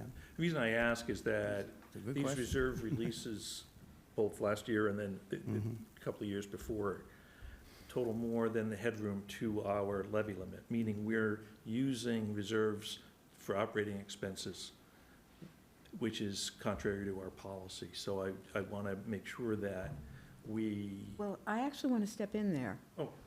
Because I don't agree with that, about when you're talking about the middle school reserve. We're using that exactly in terms of the standards that were set up Absolutely, for that reserve. yes. And the intent was to mitigate the increase in taxes, to bridge a period of time when we were paying off old debt but adding on new. Right. So the timing was to have that reserve depleted Right. at the point at which some of the old debt had gone off, so that would mitigate the impact on taxes. So that's not an inconsistent use at all. And I don't know, I mean, the middle school stabilization fund, I was there at the creation, but I can't speak to the use of the pension reserve for this purpose, but I don't think you should assume, for purposes of your question, that the release of those reserves is an inappropriate use of those reserves. Oh, I don't at all. Well, that's what I heard. What you just, then I misspoke, because I didn't mean that it was an inappropriate use of the funds. They're being used appropriately per the purpose of the reserve. My point was that our levy limit headway is lower than those reserve releases. So if not for those releases, we would either have an override or, we'd be in that I don't think, situation. well, I think I think it's relevant, but okay. we can talk about it. I mean, I think you make a good point, right? Because the bottom line in that, they hammer into us with Budget 101, never use one-time resources to address longer-term costs. So, and I think in these two situations, you have, again, you're bridging, consciously bridging what you know to be a known gap about where you're moving toward, and so. Which is exactly why I framed the question of Yeah, would yeah. those expenses go away once right. that's over with, right? Right. Yeah. And I think that's, the expenses for the middle school will not go away, we know that, but. Other debt would, yes, yes, fair yes. enough, Yeah. to your point, Lois. Yeah, Yep. that's right. Yep. Yep. If it's not replaced, yes. That's right. Other questions? Yeah, on the pilot program for this town, do you have a list of all the properties that are not paying property taxes? Yeah. And do you have an estimate of how much they would be paying if they were taxed at the normal rate? So Gerard, we do have a list, but I don't, we wouldn't have necessarily any estimates as to what that would be. That would be part of the negotiation process when the town, meets and does that outreach to the various, the various nonprofits in So town. will that be public knowledge, or will that be? The list of nonprofit properties is public knowledge. Their current assessments, one of the things, I've been on this committee for too long. One of the things that I was involved in was the development of the pilot policy. Okay. And that was one of the things we talked about, was looking at the assessments of those nonprofit properties to make sure they were actually current, because the assessor doesn't necessarily update those in the same way that the residential and commercial properties in town are updated. Okay. So that's a chore. On the research that we did on how pilot properties work in other towns, the benchmarking we did, Boston University does not pay Brookline the full amount that it would have paid if it were a taxable entity. So there's always a negotiation involved. So it's looking at what the tax would be, the taxes would be if the property were not tax exempt. It's a starting point, but barely. Mostly what you do is look at the kind of services that the town is providing, like to the dorm, the public safety services that are provided to the private schools that have dorms, to establish sort of a value that's being provided Right. to the school, to the nonprofit entity by the town, and that's where you start to work through, to come to an agreement. But it's voluntary, and it's a process, and hopefully, now that the finance department is more fully staffed, there will be time and bandwidth to really focus on that, because it is, I mean, I'm glad that the committee is asking questions about this. It is potentially another revenue source. It just doesn't happen right away. I understand. No, and I'm not saying you No, thought but I otherwise. was in the town of Weston Finance Committee for years, and, you know, in that town, we have Regis College, Catholic Church has got a number of properties. And my point was, you know, they did not contribute either, and I didn't particularly like it. And the other part it was that when the town used their facilities, we were charged for it. And at that point, I was pretty outraged, and I said, look, the town is providing you with, you know, fire services. Think about how much your insurance would be if the town suddenly said, well, you can get your own fire service. You just started your tenure on the committee. You might want to volunteer. Be careful what you wish And I can for. be Lois, because I studied this in 2003 on the Board of Selectmen. All right, Okay. Don, let me just make sure there's no more, Paul's hand is up. It's just that Paul hasn't asked a question yet. Paul, do you want to go ahead? Are you saying something, Lois? I'm just kidding. Yep. The question I have is associated with the Stormwater Runoff Enterprise Fund, because those costs were incurred by the town in previous years, but now that you set up an enterprise fund and you're charging for those costs, did you offset that in your projection, like the removal of those associated costs? That would have been offset in FY '26 because it was started this year in FY '26, so those costs were already removed. How much did you remove? I wasn't here, I will find out.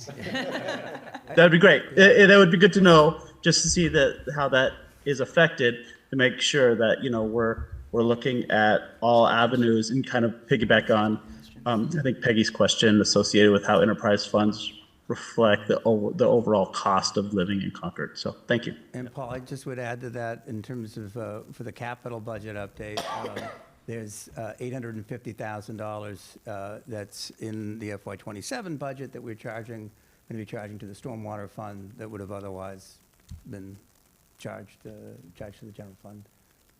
Okay, that's great. Thank you. Thank you, Ron. All right, I think, so, Don, one more question, because as you know, we have other things we have to do tonight, so go right ahead. Well, Paul just asked one of my questions. It was about. Well, that was good. There was That's efficient. $66,000 there.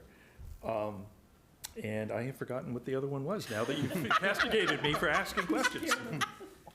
You're welcome. This is the third time tonight. Thank you, Paul. No, Don, we're going to move on, but Jennifer and Ryan are going to be in the room. So if your question comes back to you, you get it. So if we're done with questions, let's move on to the next item, which is, you know, we're only 20 minutes late getting there, which is to start really discussing what we're going to do this year about setting final guidelines. That's the job tonight. That's the mission. So who wants to kick off the discussion? Don, you had a slide to show people. I have two slides, if you'll allow me to share them both. Go right ahead. Okay, I have one that was in the packet and one I created today that's not in your packet. So I need to request permission to share.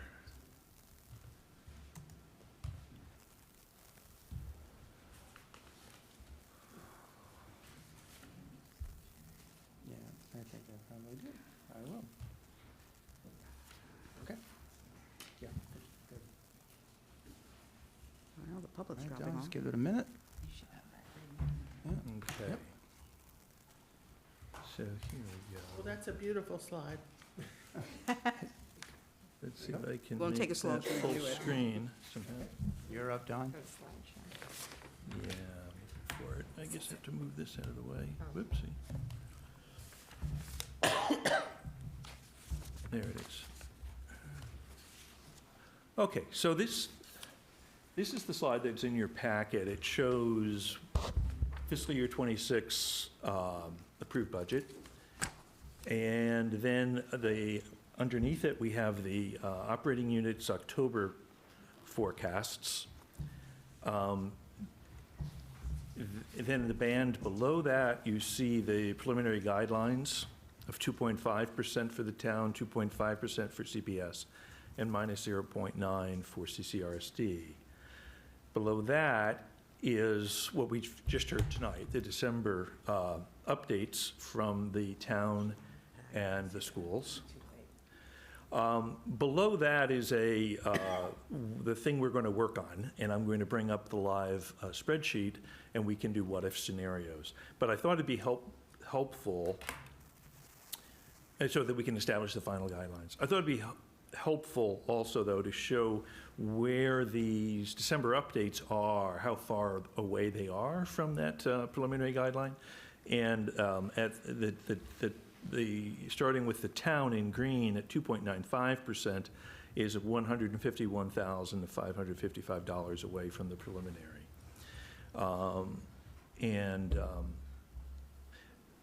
Considering they were 252,000 away, with the original unmitigated list, if you will, right? Unvetted list. Okay, then next, the CPS is $209,581 away, and they've come about 2/3 of the distance from their original presentation. And CCRSD is $26,732 away. Okay. Any questions on that before I move on? No? Okay. I'm so thankful, Ryan, that you were able, this is what I was going to say, that you were able to calculate the tax impact and the distance to the unused levy capacity, because that's something that would have fallen on me, and I really appreciate that you did that tonight. And Jennifer did that, thank you. And not knowing, of course, what we were going to have, we put this together just to try to give some context to the crowd here. And I think it's worth pausing on for just a moment. The pieces with the blue lines, those are from our FinCom report last year. Those are from the budget. And you see that highlighted at the top, it says total local receipts and other sources. That went up by 14%, 14.25% last year. But it wasn't the local receipts part, it was the other sources. It was the reserve releases. That actually caused that increase. And then if we jump to the next piece with the yellow line, this is copied from the bottom of the town's budget, overall budget, in the FinCom report, page 17. And it showed that the unused levy capacity declined by $600,000 last year to 3.4 million, in alignment with Ryan's figures. And I thought it's worth just worth knowing, and you can consider it or not, it's up to you, right?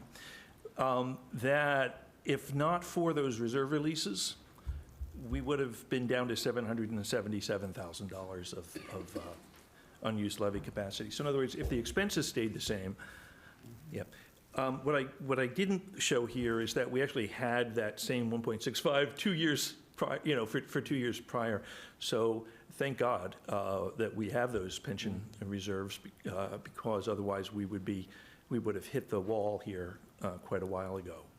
So we heard that we will be doing that again this year, and that's good to know. And I think we just need to be mindful when we have an ongoing, what we're talking about here is an operating budget that doesn't go down when a reserve is depleted.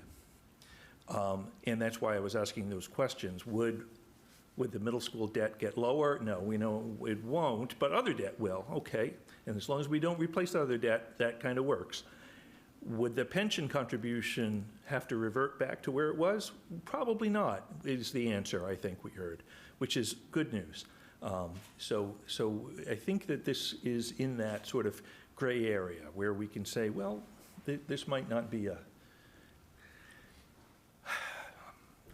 I don't know, useful information to share, I think. All right, now I'm going to switch over to, any questions on that before I? Don, I don't Yeah. understand, if you go back to that slide, Okay, sorry. Yeah. I don't Should've asked. understand how you're applying the debt stabilization fund, which is a debt fund authorized by town meeting. Yes. It's not operations, so that. Oh, no, I'm saying How that- does that, how are you putting that against levy capacity? Because it's a source of funds. It's shown in the town budget as a source of funds for the operating budget. The But operating it's budget. not for the operating budget, Well, the it's for operating debt. budget includes the Debt debt pay down. service on the bonds. So you're absolutely right. It's going, but the obligation will be there anyway, is the point. All of any reserve works that way, right? If the obligation goes away when the reserve is depleted, then it's great, right? You can ignore it. But if the cost continues after that source of funds is depleted, then the cost has to be absorbed by the tax base. And it'd be Right, good but to it's just. excluded from the levy limit. But that just adds to the levy limit. So the levy limit's adjusted for that. I see, okay. And this is okay. inclusive of it. Okay, that's the point I missed, thank you. Okay. Lois, Mark Howell has his hand up. I'm sorry, thank you. Who has their hand up? I didn't see. Mark? Sheree? think you can see it, Mark Howell. Oh, Mark, Yeah, okay. that's, Yeah, could you promote Mark? he is, See him? hold on a second.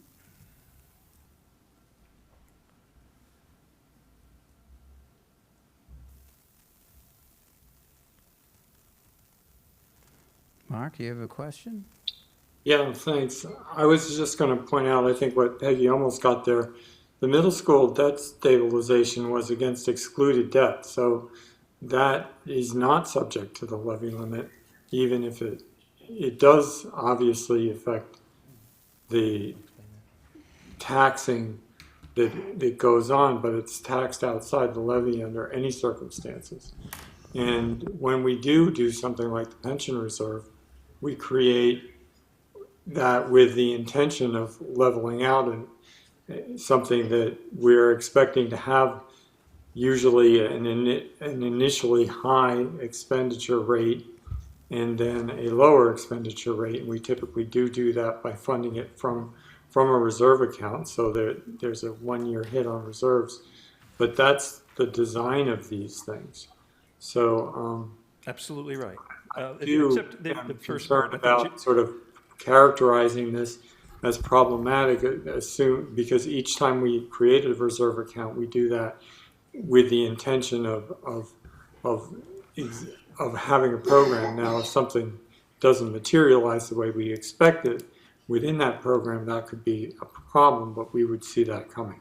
Oh, Mark, my point wasn't that it's a problem to use reserves. You know, I love reserves. My point was that if the headway to the levy limit is decreasing and we're using reserves at the same time, there will be a point at which we'll be having to make reductions because that's not an ongoing revenue source. And I think that condition could occur in the pension if let's say investment return on the pension fund was lower and our actuarial, told us we weren't making progress towards the goal of fully funded. That could be an issue, and we would have visibility to that. But in the middle school debt account situation, that is excluded debt, and therefore really doesn't belong in a levy limit calculation. Can I ask a question about that of Jennifer? Because maybe my understanding and Ryan, maybe I have it wrong, but I thought that when we approve excluded debt at town meeting and by vote, we get a increase in the levy limit to accommodate that until the debt is repaid. Is that not right? Yes, the levy limit is calculated with a 2% increase over the prior year plus their new growth. Debt exclusions add to that limit to a maximum allowable levy. Right. The actual tax levy is under that maximum allowed and that's what creates the unused levy capacity. So if you didn't use the funds to offset your budget, your levy, that capacity would be less regardless of exclusion. Right, thank you. So Mark, if we didn't have the excluded debt, the levy limit would be lower today. Yes. The maximum allowable levy would be lower. Thank you. Yep. So, can we bring up the slide that talks about the various percentages and start walking through that? Sure. I think if it's okay with you, I'll switch over to the Excel. Yep. So then I Fine. can plug in actual figures Yeah, there. that's fine. But I want to focus our conversation on that. Yes. Because now we're talking about the specifics. We have specific requests on the table. We have a sense of the context. We have a presentation from the Finance Department that is telling us that there is anticipated to be room in the levy limit for next year. And we are looking at the big picture, but we are focused right now on guidelines for fiscal year '27. And we should be thinking about this with an awareness that there's a lot going on in this town. There are plans for consolidation that will produce savings. There's the process that we'll talk about when we're done with this part of the meeting about setting up reserves to anticipate some of these expenses and offset them as they come. So we've got a lot of long-term things in the pipeline, but we have a very specific task to do tonight. And I want to get us focused on that and really start the conversation. Well, is that not sharing? And if we can't do it as a live calculation, we all should have, it wasn't in the packet, but this is the page that I sent around to everybody yesterday, along with the link to the select board meeting. Did Was we it- just lose the screen? Oh, okay. Phew. All right. good. Okay. There we are. Okay. All right. We lost the video at our end here in the room. Should I make that a little bigger, or do you think? Yeah, I think that'd be helpful. Yeah. Of course.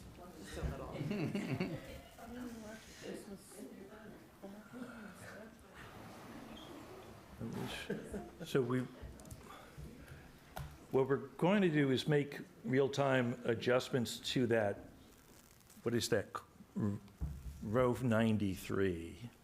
Just for placeholder, I plugged in the preliminary guideline numbers. So what this shows us is the delta, and what we saw in Ryan's slide, and it's too bad we can't really have them up side by side, was the actual impact of the difference, and the impact on, unfortunately, the average, not the median household, but some sense of what this actually means to what the taxpayers' increased burden will be at the 2.95, 2.94 levels. So, Carlin, let's start with you. Okay. We're looking at numbers, but we should also be looking at whether or not the folks at Concord would tolerate less than level service. We have data that's been presented by the schools and by the towns on what they think level service will be. Got a couple of questions about, well, maybe we might get some more revenues, maybe we might be able to cut some corners someplace, but not the kind of numbers that I would feel comfortable basing a decision on, because there are a lot of what-ifs. The numbers that we have, which I think might be considered the high, would be the 2.95% and the 2.94%. Those numbers are fairly close to each other, close being the schools with CPS and town. I don't think the regional number is something that we're that concerned about as far as whether there's debate. It's just whether or not the 2.95 and whether the 2.94 should be moved. I haven't heard anybody talking about a desire to reduce the level of service that we're getting from our town. I have heard about, okay, let's want to spend less, and we've heard about the tax impact, but I'm still kind of at the level service level at this point. And that's what I think we should be focusing on, as well as the actual dollar amounts, impacts on everything else, impacts on the excess level capacity, but do we want to reduce the level of service to our town? John? Well, you want to go in order, so I don't jump in? You want to go, Eric, are you ready? Still kind of processing. Eric is processing. Peggy? I don't want to just call him, actually, who would like to speak? John? All right, first John, then Paul. Yeah, you know, what I hear ad nauseum is how Concord is becoming less affordable. And I challenge you to look in the mirror or to ask your colleagues and friends how they feel, and you're going to hear it's becoming less affordable. It's not about affordable housing. It's how, what we're paying to live here. And that's more than taxes. It's the enterprise funds, which are rapidly increasing, and this is part of it. I would challenge you on level services, too. You know, I'm not sure we even know what level services is. You know, the finance department, unfortunately, has gone through rotations of people. So, you know, we have a new CFO. She's getting up to speed. You know, no shade on that. She has to understand it. Ryan's been here for a little bit, but not a lot of institutional knowledge. So, you know, do we have a handle on, have past budgets been level services, right? The first budget numbers came out at 5.3 was a wish list. That wasn't a bottoms-up approach. We were told it was a wish list. So to go from 5.3 to 2.95 is easy, right? They should have thrown out 25% and been like, I came to 10, look at that, right? That's kind of the feedback we're giving them, is like, good job coming down. But we're talking about the ads. I think these are big numbers, and we keep saying we hope that things are going to change. I think the 2.5 number is more than generous, but I would be supportive of that. We have a $40,000 line item for a part-time records person, and that's, you know, the person doing that job can still be doing it. It just means that they're digitizing things more slowly, and they're responding, right? It's been happening for the last year, right? The number of requests are up because there's a lot of stuff happening that people should know about. So I'm solidly in the 2.5% camp, and I think that's level services. Paul? So I'm just curious on the charge that we gave both the schools and the town. Didn't we ask them to keep level service? So are we doing them a disservice by changing the rules at this point? And that's a question to everybody, more than No, just, I I'm not pointing at anybody.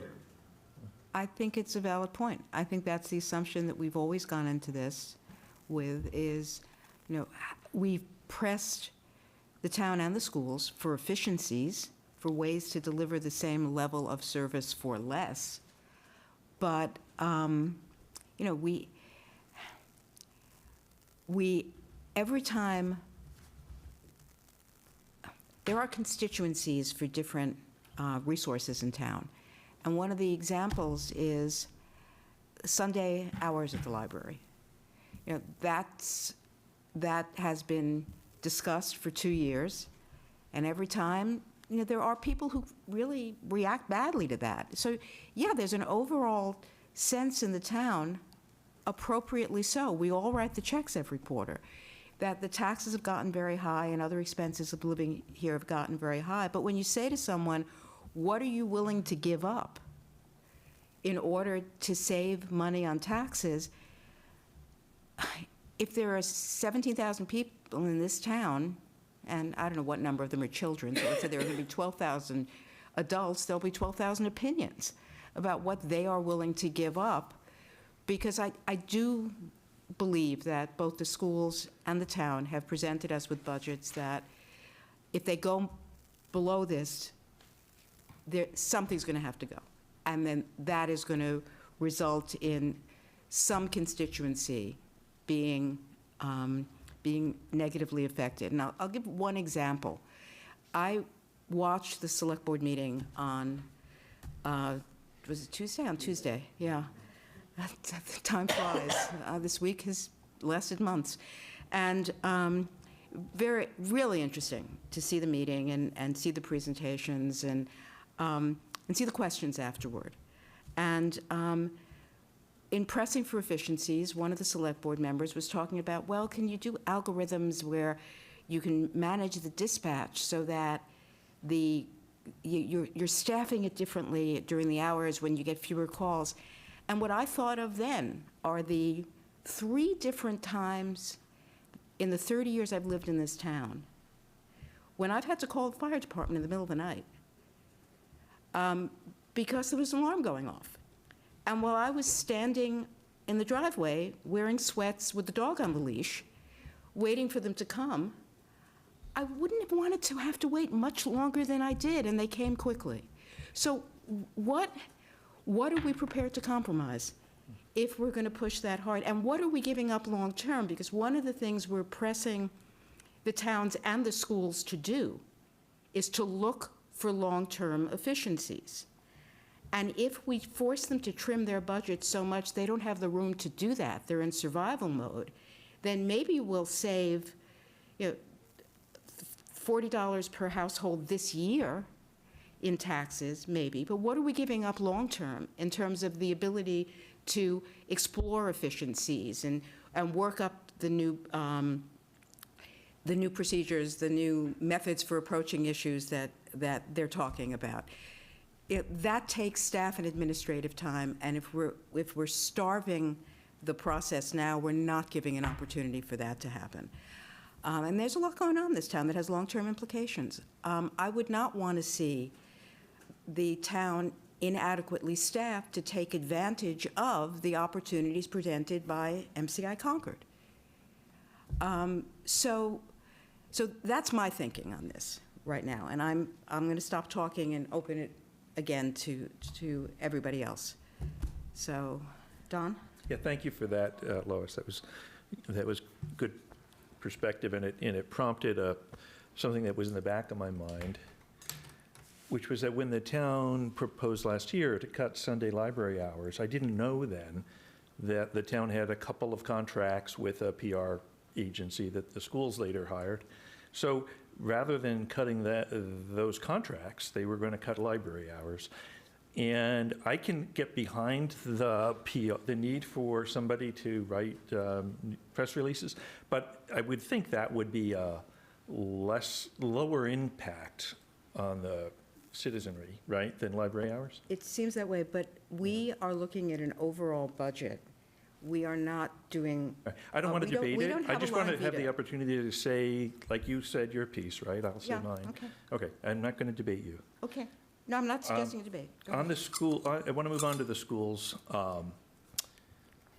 First, I want to say that we need to, I think, really applaud the fact that they've done a phenomenal job bringing down that out-of-district placements, and that has,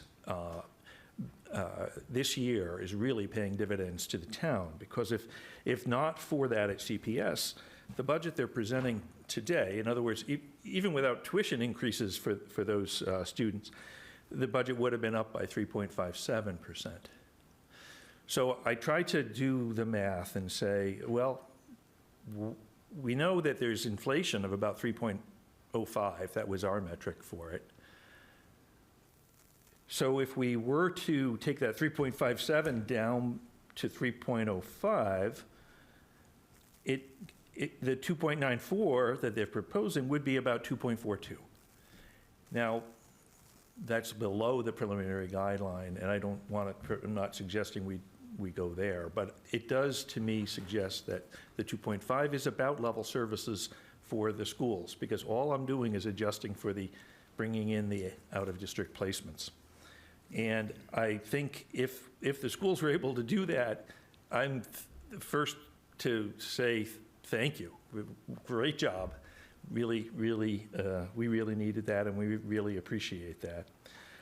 I haven't done the same math for the regional school district. And I know that in both cases, the transportation costs went up. There are other puts and takes.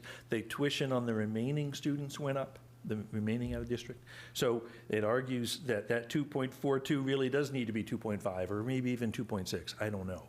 But we're in the right ballpark, I think, on the school side. And on the town side, I guess I would say, to your point, also to your point, Lois, that we need to give them we have a new team here, right? And we need to give them the tools to be able to find efficiencies and make things better. I know that when I was in this position of requesting budget funds to do things, I would usually get less than I asked for, and then through necessity, find those efficiencies. That's kind of how it works. It's harder to do it if you get the full funding that you're asking for. But I don't have any complaints about the service level in the town. I totally agree with you.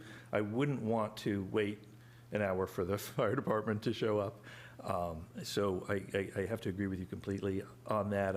And I don't think that we should be making cuts that would result in that level of an impact. I would not support that. Okay. Thank you. Do we have other comments?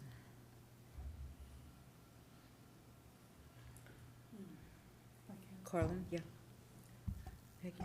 Don, you put up a good point. The metric that we created for the rate of inflation is a little over 3%. Yes.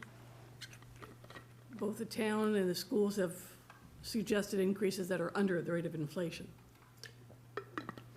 I'm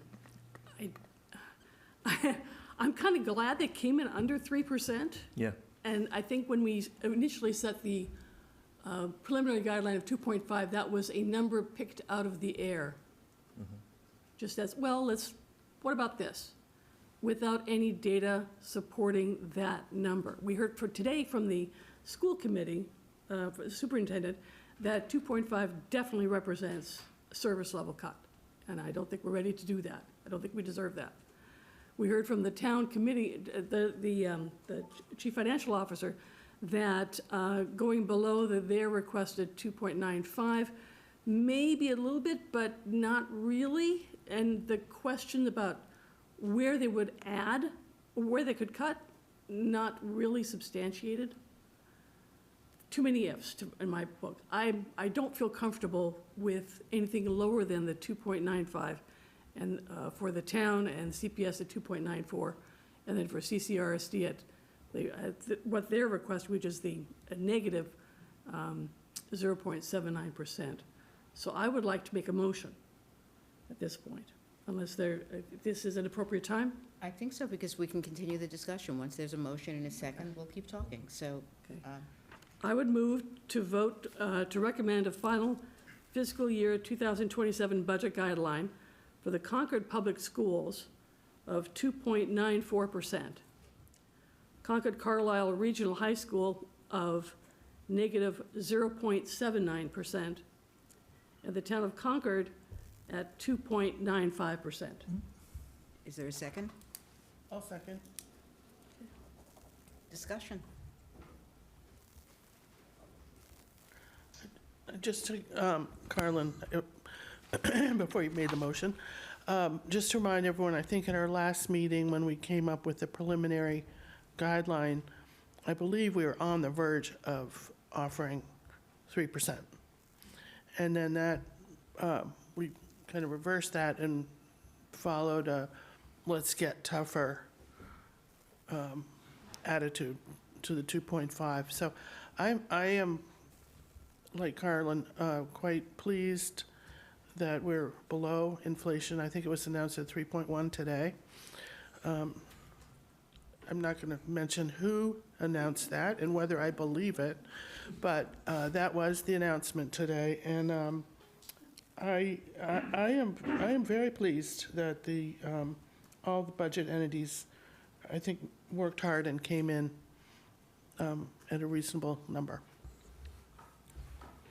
Other comments, discussion? Paul, Sri, any comments online? Lois. Respectfully, I do not support the motion. I think back to our last meeting where the moderator reminded us of what our role is, and I thought that was a really important presentation and discussion. We're here to serve as the taxpayers' watchdog. We're advocates for the taxpayers. I've been on the Finance Committee for 4 years. In those 4 years, a lot has happened in the world, of course, but relevant to this conversation, a few important things have happened. One, our taxes in Concord have exploded. My own taxes have grown by well into the double digits, and based on what I hear from others, I'm on the low end. And two, the tenor of the concern over taxes in town has changed from, I would call it initially surprise at the size of the increases, to it evolved into frustration that they seem to be persisting year over year, to what it is now I'd call outrage. I think people are outraged at their taxes in Concord. And it's not just that they're outraged at the year-over-year increases, which I think we can all agree, outrageous.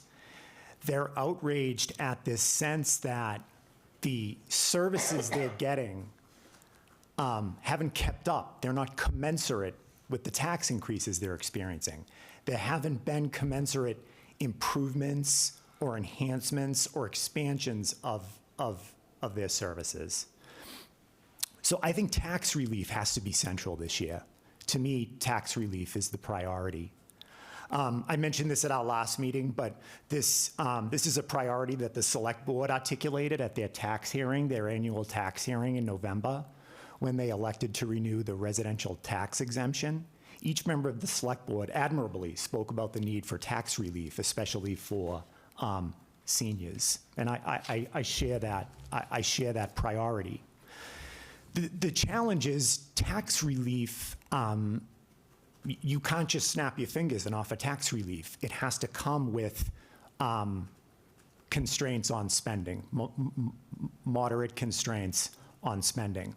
We've got some other good ideas in the pipeline. Pushing commercial development, I support that one, but I recognize the time that's way down the road, and the impact of that is uncertain. The pilot, we talked about that a bit tonight, also a promising idea. I think reasonable people would agree, one, the timeline for that is also uncertain, and two, that's not going to have a material impact on the challenge that the fiscal challenge that the town faces. I think we should stay where we're at 2.5% for the town and for CPS, and negative 0.9% for the district. For a few specific reasons. One, and the district is to me on sort of a separate track. Just they have their unique circumstances this year. The town and the schools, we heard presentations that I think are good news. We're getting there. We're making progress. In less than 6 weeks, they've already come down under 3%, come close to our 2.5% target. Two, again, the urgency of tax relief, especially for seniors. The Social Security increase this year for next year is going to be 2.8%. So we'd be coming in a hair under that. Third, this is a one piece of the bigger picture cost increase that we're all going to experience as Concord residents next year. We have spending subject to guidelines. That's what's applicable here. We have spending outside of guidelines. That's a not insignificant chunk of the budget. There's other stuff too. We, as a town, just approved a debt exclusion for $30 million to repair the roads that we have somehow failed to maintain despite the sky-high taxes we pay. That's a $30 million debt exclusion. The tax impact of that is coming. 7.5, but 27.5 million. The stormwater fee, that's a new fee that's going to hit residents and businesses and nonprofit organizations, the town itself, the schools. That's going to add to our costs. And other services. Water bills are going up by double digits. Trash collection is going up by double digits. Electricity is going up. So to me, the theme is affordability. It's tax relief. 2.5% is challenging, but it's supposed to be challenging. I think it's achievable. They're getting there anyway. And both the CPS and the town admirably have said they've got other ideas that they're working on, so they're not done yet. So let's, on behalf of the taxpayers, let's challenge them. Let's empower them to think more creatively about how they're going to get there and stay at 2.5%. I disagree, respectfully. I hear your reasons. We are here representing the taxpayers in a larger sense. Our actual role is to advise town meeting, the legislative branch of this wonderfully archaic government system we live in New England towns, about financial matters. So the ultimate decision about the budgets is going to be a town meeting decision. So what we are trying to do is guide the budget development process to produce something that we then get to look at again in the hearings, and then we can make a recommendation to town meeting.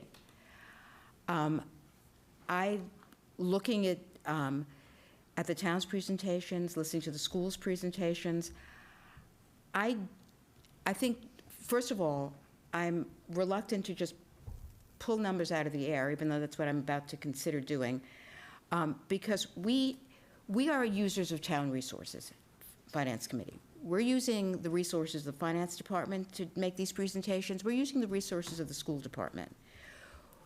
We should listen, we should be respectful of them and their time and pay attention to what they're saying and really hear them. Like you, I heard that there is some flexibility in the numbers, but not much. I didn't hear anybody say that 2.5 would be workable without substantial sacrifice. And I don't believe it is. And the impact, I understand the issue about tax relief. As somebody who's lived here for more than 30 years, I have been paying taxes here, and I see the difference. So I am not only sympathetic, I am empathetic with those issues. But we also saw the impact in actual dollars of the difference between a 2.5 and a 2.95. It's even for a household with financial issues, it's a small number. But the impact on the ability of the town and the schools to deliver the services that we all expect and rely on, and to retain the ability to do forward-looking planning that will ultimately benefit the town, is, I think, more than the possibility that will be compromised is disproportionate to the amount of the tax increase that we are talking about now, which is not that much. By any measure, it is just not that much. So I disagree with you.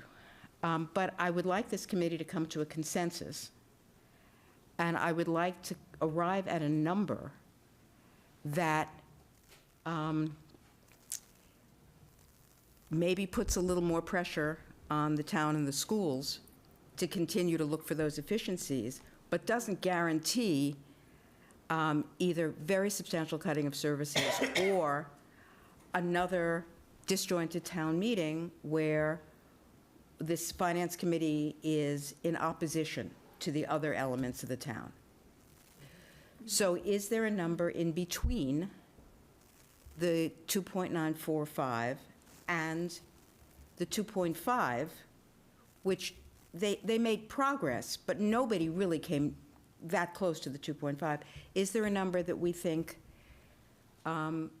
we can agree on that the budgeting entities can work, that will continue to provide an incentive for the budgeting entities to work towards efficiencies without requiring real competence? We have two hands up. Okay, thank you. We got 2 more hands up. All right, so Paul, then Shri.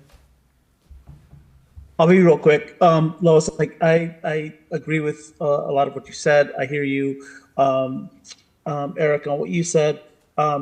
I do think that, it's very easy to look at numbers on a spreadsheet and come up with a number that allocates it. What's hard to do is by that effort by the budgetary and the programs to look deep within their budgets to like find it and not become adversarial. I really like the idea that we're working together. They're coming to come up with a pretty good solution, and I would hate to create an animosity situation where we're reading in the bridge of library cuts or cuts to pick your favorite school program that we just can't develop for relatively. I mean, it is a lot of money, but as we saw, like it's not that much money. So and one last comment associated with the superintendent and her speaking about her budget and not being able to be 100% on it. I don't think she's able to be 100% on it until it's approved and talk to the various committees, so that like she couldn't speak specifically to what her final numbers could be. So all that's being said is I would prefer to be more along the line of the motion as opposed to cutting it further. Okay, Shri? Yeah, I think, Louis, I was just going through your train of thoughts.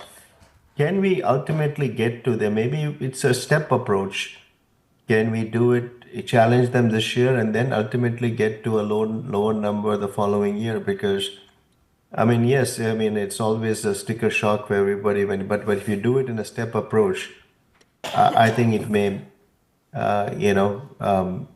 go somewhere in between what we have today and then ultimately get to where we want to go, so that there's not much of shock to the system. So that was my comment. So what specifically would you be proposing in terms of the motion? Something in between these numbers, Okay. which you had suggested, something between, I don't know if Don ran those numbers or if he can, Yeah. and then ultimately get to the 2.5.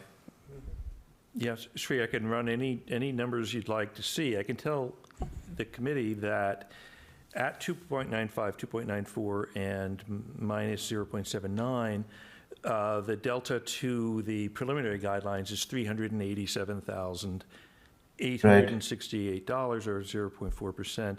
The increase in spending would be 2.1% on spending subject to guidelines. Now, last year, the increase subject to guidelines was 3%, so it's about 0.9% lower. Last year, our total spending was up 5.15%. So when we layer on the spending that is not subject to guidelines, we will be somewhere between, no, we're not going to be 2%, it's going to be 3 to 4%. And one of our metrics that we referenced at the beginning is what is the Congressional Budget Office telling us about our income growth? And it is about 3.6%. So if I thought that at the 2.95, in fact, at that 3% area, our total tax bills wouldn't be rising faster than our incomes, I could get behind it. I don't have any reason to believe that right now. I think that what's happening is our total tax obligation is taking up, incrementally each year, a bigger share of our. Don, when you compared this year to last year, yeah, just to remind ourselves, last year we pulled special ed out of the guideline. So is that correct? We did. And we put it back in this year. Yes. So if you compare last year to this year, it's really quite a lot. Well, I'm less looking spending, at the total because we're spending. including the special ed this year, which we didn't do last year. That's a So good it's point. not really a comparison of, We added it back in the in the model? oh, you did? Yeah. That's my question. Thank you. John? Yeah, I just, to talk to what Sri said, it says this is my, going on 4th year, I believe, if I'm correct. And every single year, we've said, let's talk harshly and let them know we're serious, and then it's gonna come down, right? And that just doesn't work. So I want that out there. It's just not a way to approach budgets. And no one is trying to create animosity here, right? If we just acquiesce to every ask that comes, we're not doing our job. We're just asking factual questions. It's not personal in any way, shape, or form. And I think, Lois, you mentioned we should be respectful of their time and hear them out, and I think that's exactly what everyone's doing.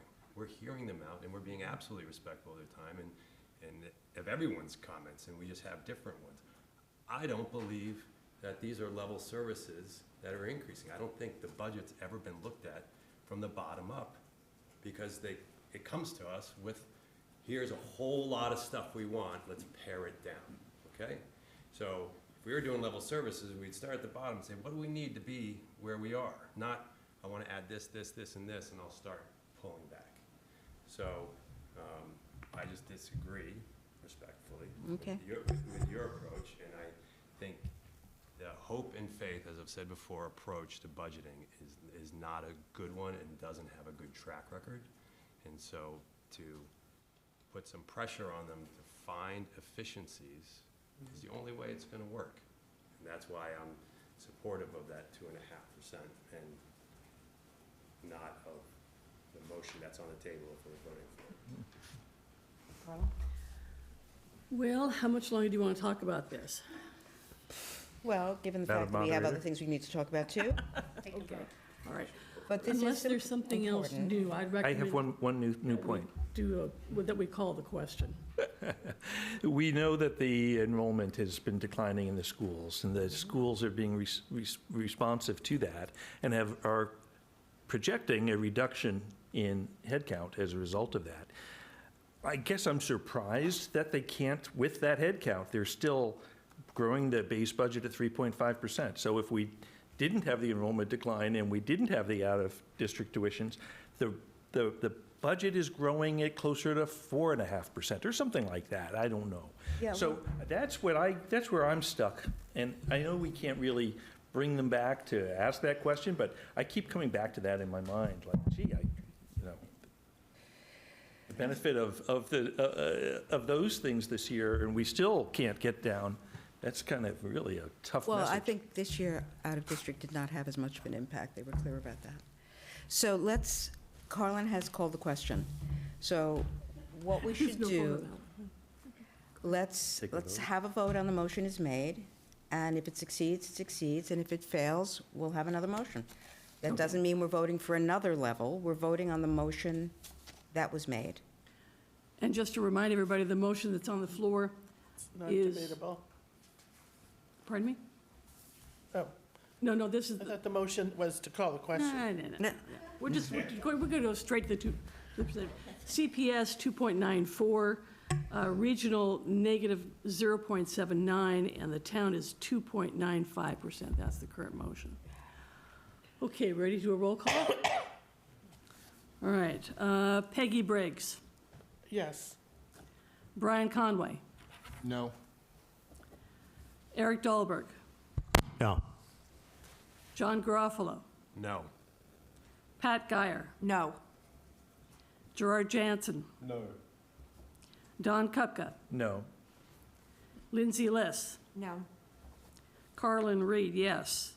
Paul Rodriguez, Yes. Sri Tupel, No. Lois Wassoff. Yes. Okay, that motion fails. 1, 2, 3, 4.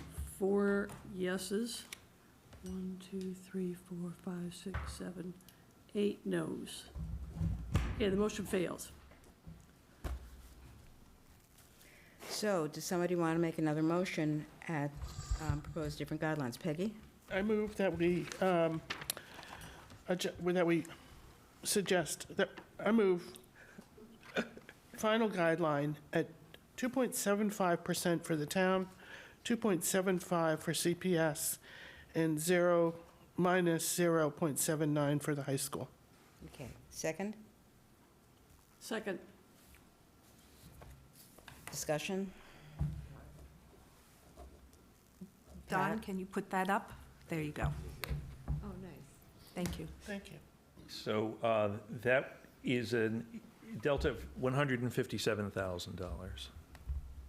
Go, take that out of there and highlight that one. Ryan, can you do the tax impact of that, or, no? Okay. And an overall guideline increase of 1.9.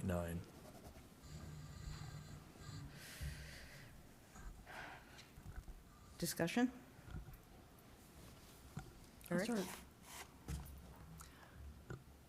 It's not as good as my motion, but it's second best. So I'm supporting Peggy's motion. Eric, did you want to say something? I'm still processing. He's waiting, yeah. John? I think we're getting there. I would like to see a little bit greater reduction in the town. You know, we have a $40,000 ad for this part-time records keeper, which apparently you don't like to hear, but I think that's only then cutting out $27,000 difference. We already cut that 151 to Well, 67, from 67 2.5, less, yeah. right, for 2.5. Well, in the spirit of compromise is the 2.75. I want to correct myself, too. The 157 is the room between the December request and the proposed. So the town, at 2.75, the town would have a problem of $67,000 to solve. The CPS would have a $90,000 problem, and CCRSD would not have to do anything. They would get what they asked for. Okay. From the last one. From the December, yes. The numbers we received today.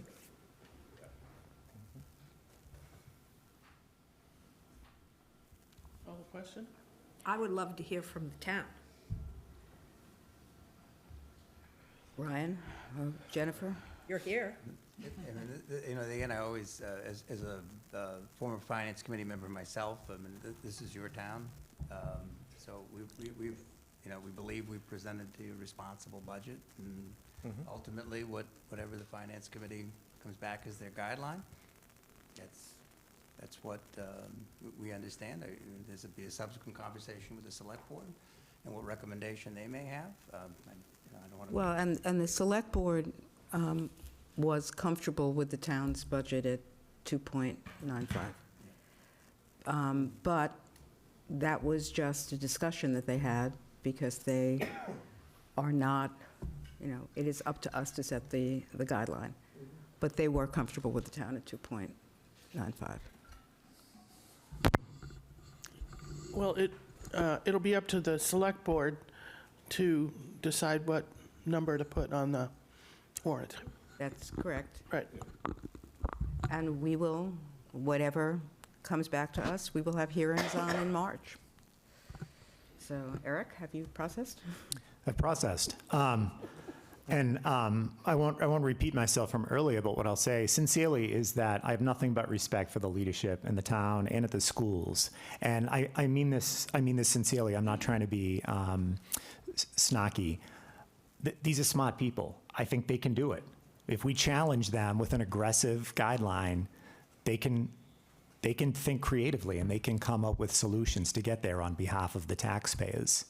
So let's challenge them with an achievable, realistic, appropriate guideline this year that fulfills our role, as the moderator reminded us, to be the taxpayers' watchdog, to be advocates for the taxpayers.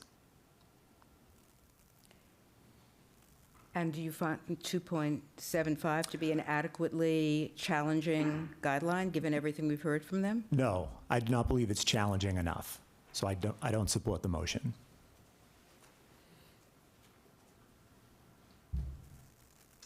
Yes, I would agree with Eric. I would stick with the 2.5%. For both the town and the schools? Yes.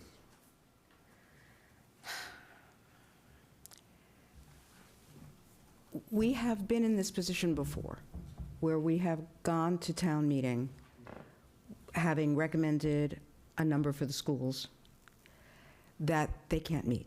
The town basically will suck up whatever we do, and I am deeply concerned about limiting the town's resources to be able to invest, take advantage of opportunities. I'm worried that we will not be funding reserves in the way that we have been able to in the past, so that we can avoid some of the cliffs. I mean, if we were able to fund the middle school reserve. We are working hard now to establish a reserves policy that will let us, and that's what I was going to talk about next, let us set up a capital reserve that we can fund over the next several years, so that we won't get hit by the train coming on the tracks that we know is coming, which are the big investments that need to be made in things like creating substitutes for a crumbling public safety infrastructure, and it is crumbling. The West Concord Fire House can't park a modern fire truck, and there's going to be development at MCI. Something is going to have to be done. If we starve the town to the extent that it can't react to those things, that it can't plan effectively for those things, we are saving households $40 or $50 a year in taxes, and we are compromising the long-term quality of life in this town. It is short-term budgeting, but it is long-term foolish. I could live with 2.75, but Eric, you know how much I respect and like you. You are wrong about this. 2.75 is an aggressive number. It is a number that they're going to have to work very hard to meet. I think the schools are going to have to work very hard to meet it if we do that. And the cost to each taxpayer in this town is not going to be worth the sacrifice that's made. We're pressing them to deliver more for less. We're pressing them to be able to take advantage of some of the long-term opportunities we have. We have to give the staff of the town the resources and the flexibility to be able to react to that.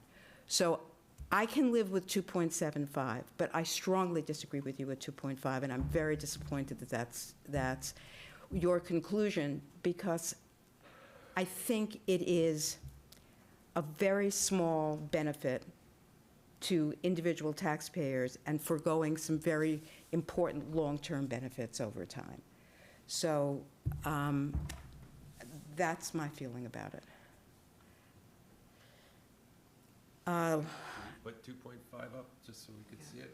The 2.5 is It's up there, it's the third. It's already there, Third group down. because that was the original preliminary guideline. Delta is from the top one, right? Yeah, yeah, So yeah, if he yeah. puts the 2.5, and the bottom would be the delta from the Yeah. last one? From the. Yeah, yeah, yeah. But just before I do that, John, I just want to point out that the regional school district at 0.79 is higher than their original ask, is minus 0.9. So it just, there's something about that doesn't feels off to me.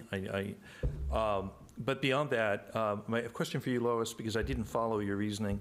You're saying that if we spend more on the operating budgets, we'll have more money for reserves, and I'm trying to understand that. No, I'm not necessarily saying, I'm saying that we'll have more flexibility to address issues as they come down the pipe. Oh, you said specifically we'd have more money for reserves. The money for the reserves is going to come from things like free cash. Yes. And if we are fighting this, trimming things in this way, we're not leaving any room for there to be any free cash. And this will be the year that the town has to come to the Finance Committee to ask for releases from the the small emergency reserve, because there isn't, we're not leaving a cushion. Okay, so With you're this- saying this if the town- budget's too tight, this- they're more likely to exhaust it. Right, that's exactly what I'm saying. And I would say that based on the budgeting methodology assumes full employment all year, that there's never an empty head count. So free cash is designed to capture that. The funds that, I don't know about you, but I've often taken 6 months to fill an open head count, and that's where the free cash comes from. Right. So I don't think that changes regardless of the budget. In fact, I would have said the opposite, that if we have a lower operating budget, the town has more capacity to fund reserves, which can be a separate appropriation under a separate warrant article if we chose to. Yeah. Okay, thank you. Yeah, thanks, John. Okay, is it time to call the question on this one? And John, what do you want to see in CCRSD?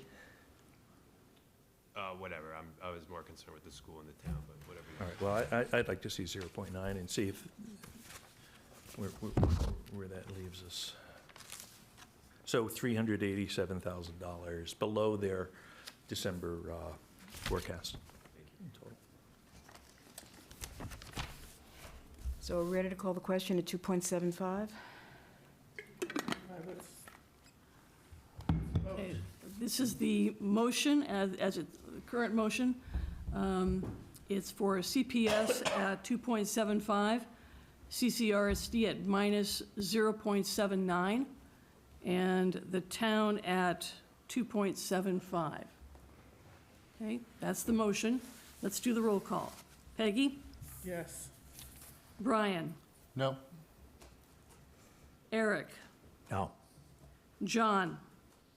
No. Pat? No. Gerard? No. Don? No. Lindsay? Yes. Carlin, yes. Paul? Yes. Shree? Yes. Lois? Yes. Okay, we have 1, 2, It's 6 for 3, 6. 4, 5, 6 yes. And we have 1, 2, 3, 4, 5, 6 no. So the motion fails and we don't have a It's final failed. guideline? The motion, the Motion- motion does not. Motion fails. Motion The motion fails. does not pass. Right. Yeah. So I'm going to make another motion, and this is to split off the regional school district from CPS in town. So all we're voting on is just the regional school district, because I want something to pass, and I think this will have a decent chance. So I would move that the regional school district guideline, Concord Carlisle Regional School District, be, for fiscal year '27, be negative 0.79%. That's the only motion I have right now. Okay. Do I have a second? Second. Thank you, Gerard. Okay. Okay, discussion? Any discussion? Well, as I mentioned before, I would have liked to just see that we didn't go above the original ask. It's trivial dollars, but I'm curious, Carlin, if you could tell me your reasoning for proposing a final guideline that's higher than their October forecast. 0.79 was the number that the school was, regional school was talking about. No, it was minus 0.9, and now minus Oh, oh, did I 0.79 miss- is did I miss above. it? Yeah, so Did I you miss- say you that? propose that we approve a guideline that's higher than their original Minus, forecast. minus 0.79, I thought was the percentage that the, It is. That's their December forecast, but their October forecast was minus 0.9. And our preliminary So we- guideline was negative 0.9. It's a little bit more. So Carlin, we matched them with our preliminary, Right, so I they thought there then was a- raised their spending. now I'm confused. Because it's a negative. Yeah, it's negative, so it's. So it's it should be, Let's just focus on the dollars. They requested 24,082,000. We said, okay, 24,082,000. They came back and said, we'll take a little more, 24,109,000. They explained the difference in the presentation. Yeah. They did explain that they had, was it an out-of-district placement? Out of districts. Maybe it's because I can't quite see it all Yeah, that well. out of districts went down by 98,000 So what, net. At the district? No, I don't At think that's right. CCRSD, at Tracy is CCRSD, here. yeah, at CCRSD. Tracy, would you please clarify, what's the regional district's ask right now before we Okay, talk any so more it about is the for an guidelines? out-of-district, but again, the school committee has not been given this presentation yet, so we'll have it on Wednesday night.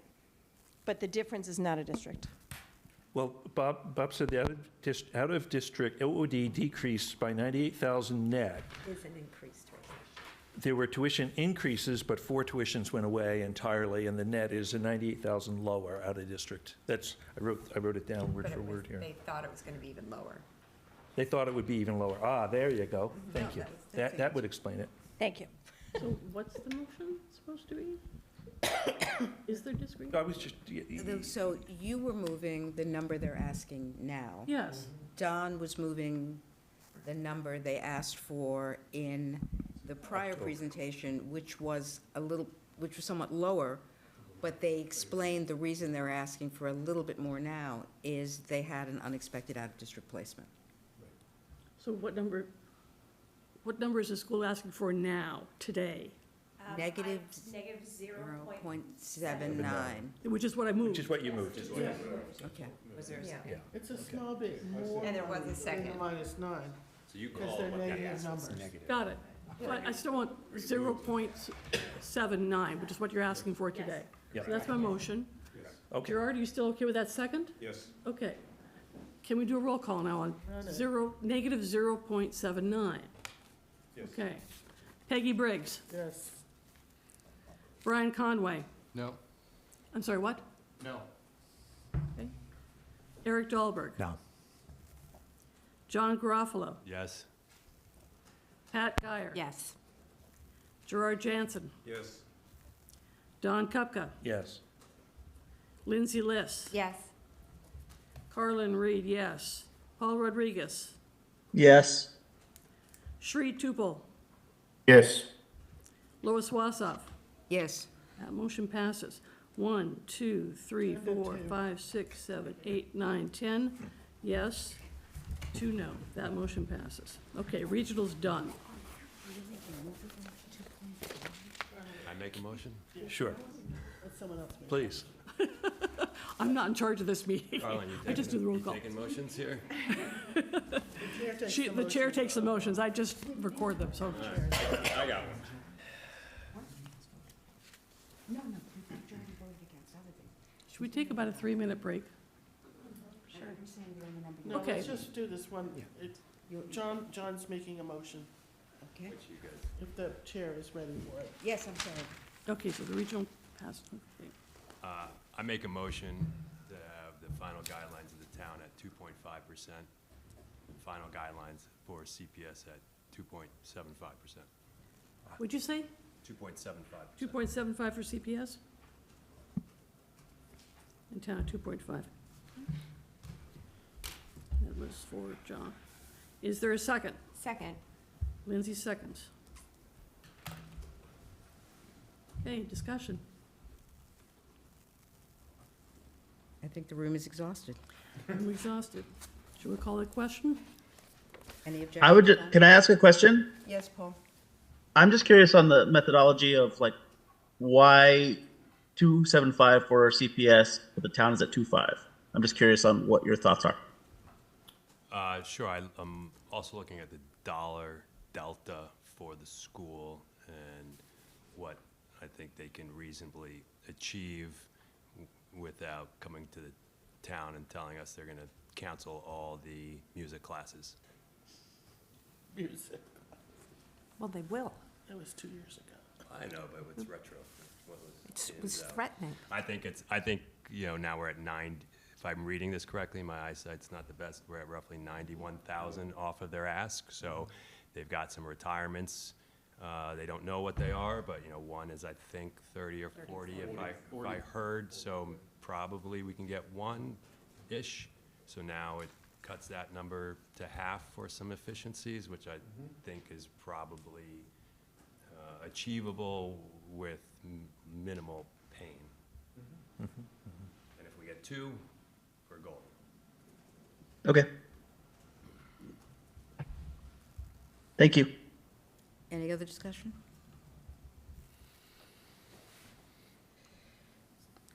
Call the roll. Okay, calling the question. The motion is to recommend a final fiscal year 2027 budget guideline for CPS at 2.75% and for the town of Concord at 2.5%. That's the motion. Peggy Briggs, Yes. Brian Conway, Yes. Eric Dahlberg, Yes. John Garofalo, Yes. Pat Geyer, Yes. Gerard Jansen, Yes. Don Kupka, Yes. Lindsay Liss, Yes. Paul Rodriguez, Yes. Sri Tupel, Yes. Lois Wassoff, Yes. and I'll be a reluctant yes as well, so we have unanimity. All right, that motion passes. Unanimously. Thank you, everyone. I'll send letters communicating this formally to the 3 groups. The last of this. Okay, so as a recap, the final guidelines are for the town, 2.5%, CPS, 2.75%, and the regional is minus 0.79%, right, Lois? Yep, that's right. Thank you. That's what we Thank you need. all. Okay, so moving quickly through the remaining items on the agenda, I'll just briefly say that the Financial Policy Work Group has continued to do work, and the latest revision was in the packet, and I mentioned to Peggy I wanted to thank her for her comments. We really made an effort in this iteration to distinguish between free cash and stabilization funds, and I hope it's clearer. I don't think we need a vote on this, and we're all too tired to vote on anything anyway. I just want to give you a sense of what's happening next, which is that this is going to go to the Select Board for its review and consideration. The goal is to get this policy finalized in time so that there can be a warrant article on the warrant at town meeting that creates a capital stabilization fund that will be funded, appropriated in accordance with the policy, and that will, over time, begin to build up a balance in anticipation of these major projects that we have coming down the pike. So if anyone has any particular concerns or problems about the, or questions about the policy as it's in the packet, maybe you can let me know. And I will share it with the Financial Policy Working Group. We have a meeting, I think, during the first week of January. But this will be going before the Select Board. Wendy, am I right, in December? Just a comment. If there's comments, it would be really good if you talked about them tonight. Does anyone? I think we accommodate, we integrated feedback, so I hope that we address them. Yeah. Have people had a chance to look at this? Are there any reactions or comments? Lindsay? So I love the modifications to the table. I know I keep focusing on the table in my feedback, but I think people kind of will be visual, and that's the kind of thing that maybe will get printed in the bridge. So I feel like if you have a good table, it can really go a long way. And the one thing I might add to the table is what it takes to be able to use the funds, right? So some are like a 2/3 vote, others are, a different kind of vote to be able to actually spend the funds, and that's the piece that I didn't see in the table, but everything else looked like it was there, and I thought it was really, really helpful. It is in the preamble. It's but in the we'll- preamble, We'll try and right. figure out a way So- to insert it Yeah. without, I was so smug that I got it on one page. Yeah, no, I really think it's really great. It's great. Yeah. So, all right, with any other comments that we should incorporate? Okay, then I will go ahead and do that. Oh, this is in there? Yeah, I guess we were just chatting. I mean, we could put the vote in the table. In that middle column. Yeah, in that middle column That where it how to says. access. Yep. Yeah, because it Yep. says once appropriated, but Yeah, then you could right. say comma, like 2/3 vote or whatever it is, you know. Approval, 2/3 vote. Yeah. Easy. Perfect.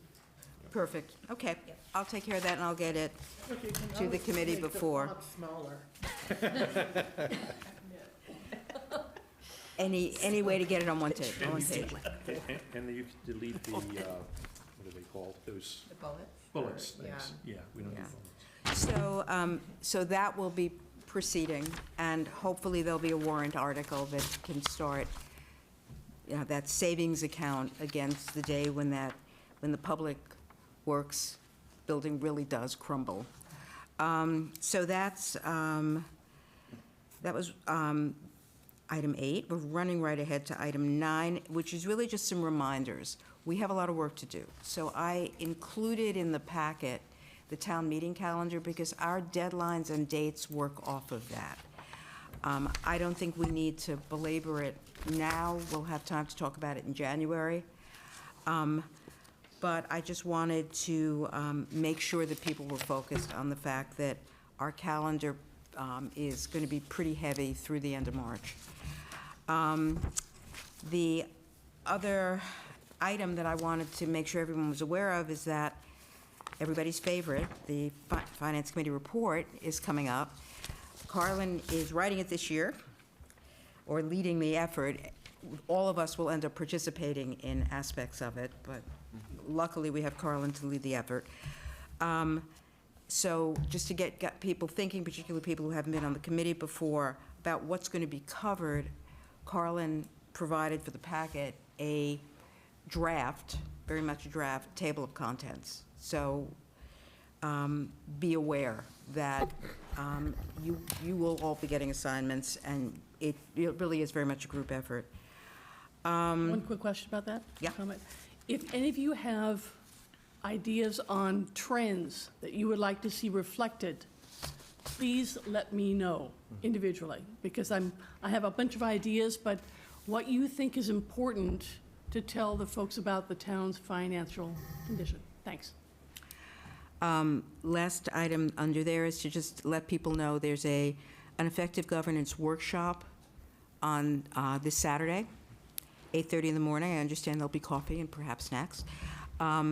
There'll be 3 panels talking about getting ready for finance, for the town meeting.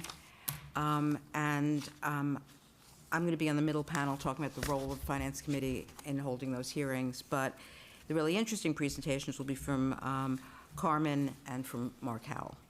So that's here at the Townhouse, I think, right? Yeah, here at the Townhouse, 8:30 on Saturday morning. That's the workshop where all the potential articles are identified? No, we're not that far along. Oh, the workshop. This workshop It's is to usually the help beginning of people December. who may be proposing articles Right. to think about what's involved in the process and what they need to write up, and, That's what I meant. yeah. So, anything else we need to cover before we adjourn? I think our only 2 action items really are for Don to notify the budgeting entities formally about the final guidelines, and for me to make the revisions to include that one item in the chart. So, of the financial policy reserves. I'd like to ask that if Ryan would send the spreadsheet that is behind the budget, that'd be helpful. Oh, yeah. Thanks. When you feel comfortable. Yeah, we've been working on. Yeah. I know. Yeah, I mean, it's- Yeah, maybe, it's there's We're getting no urgency. So, would anyone like to adjourn? Do I have a motion? Motion to adjourn? Second? We're adjourned at 9:30.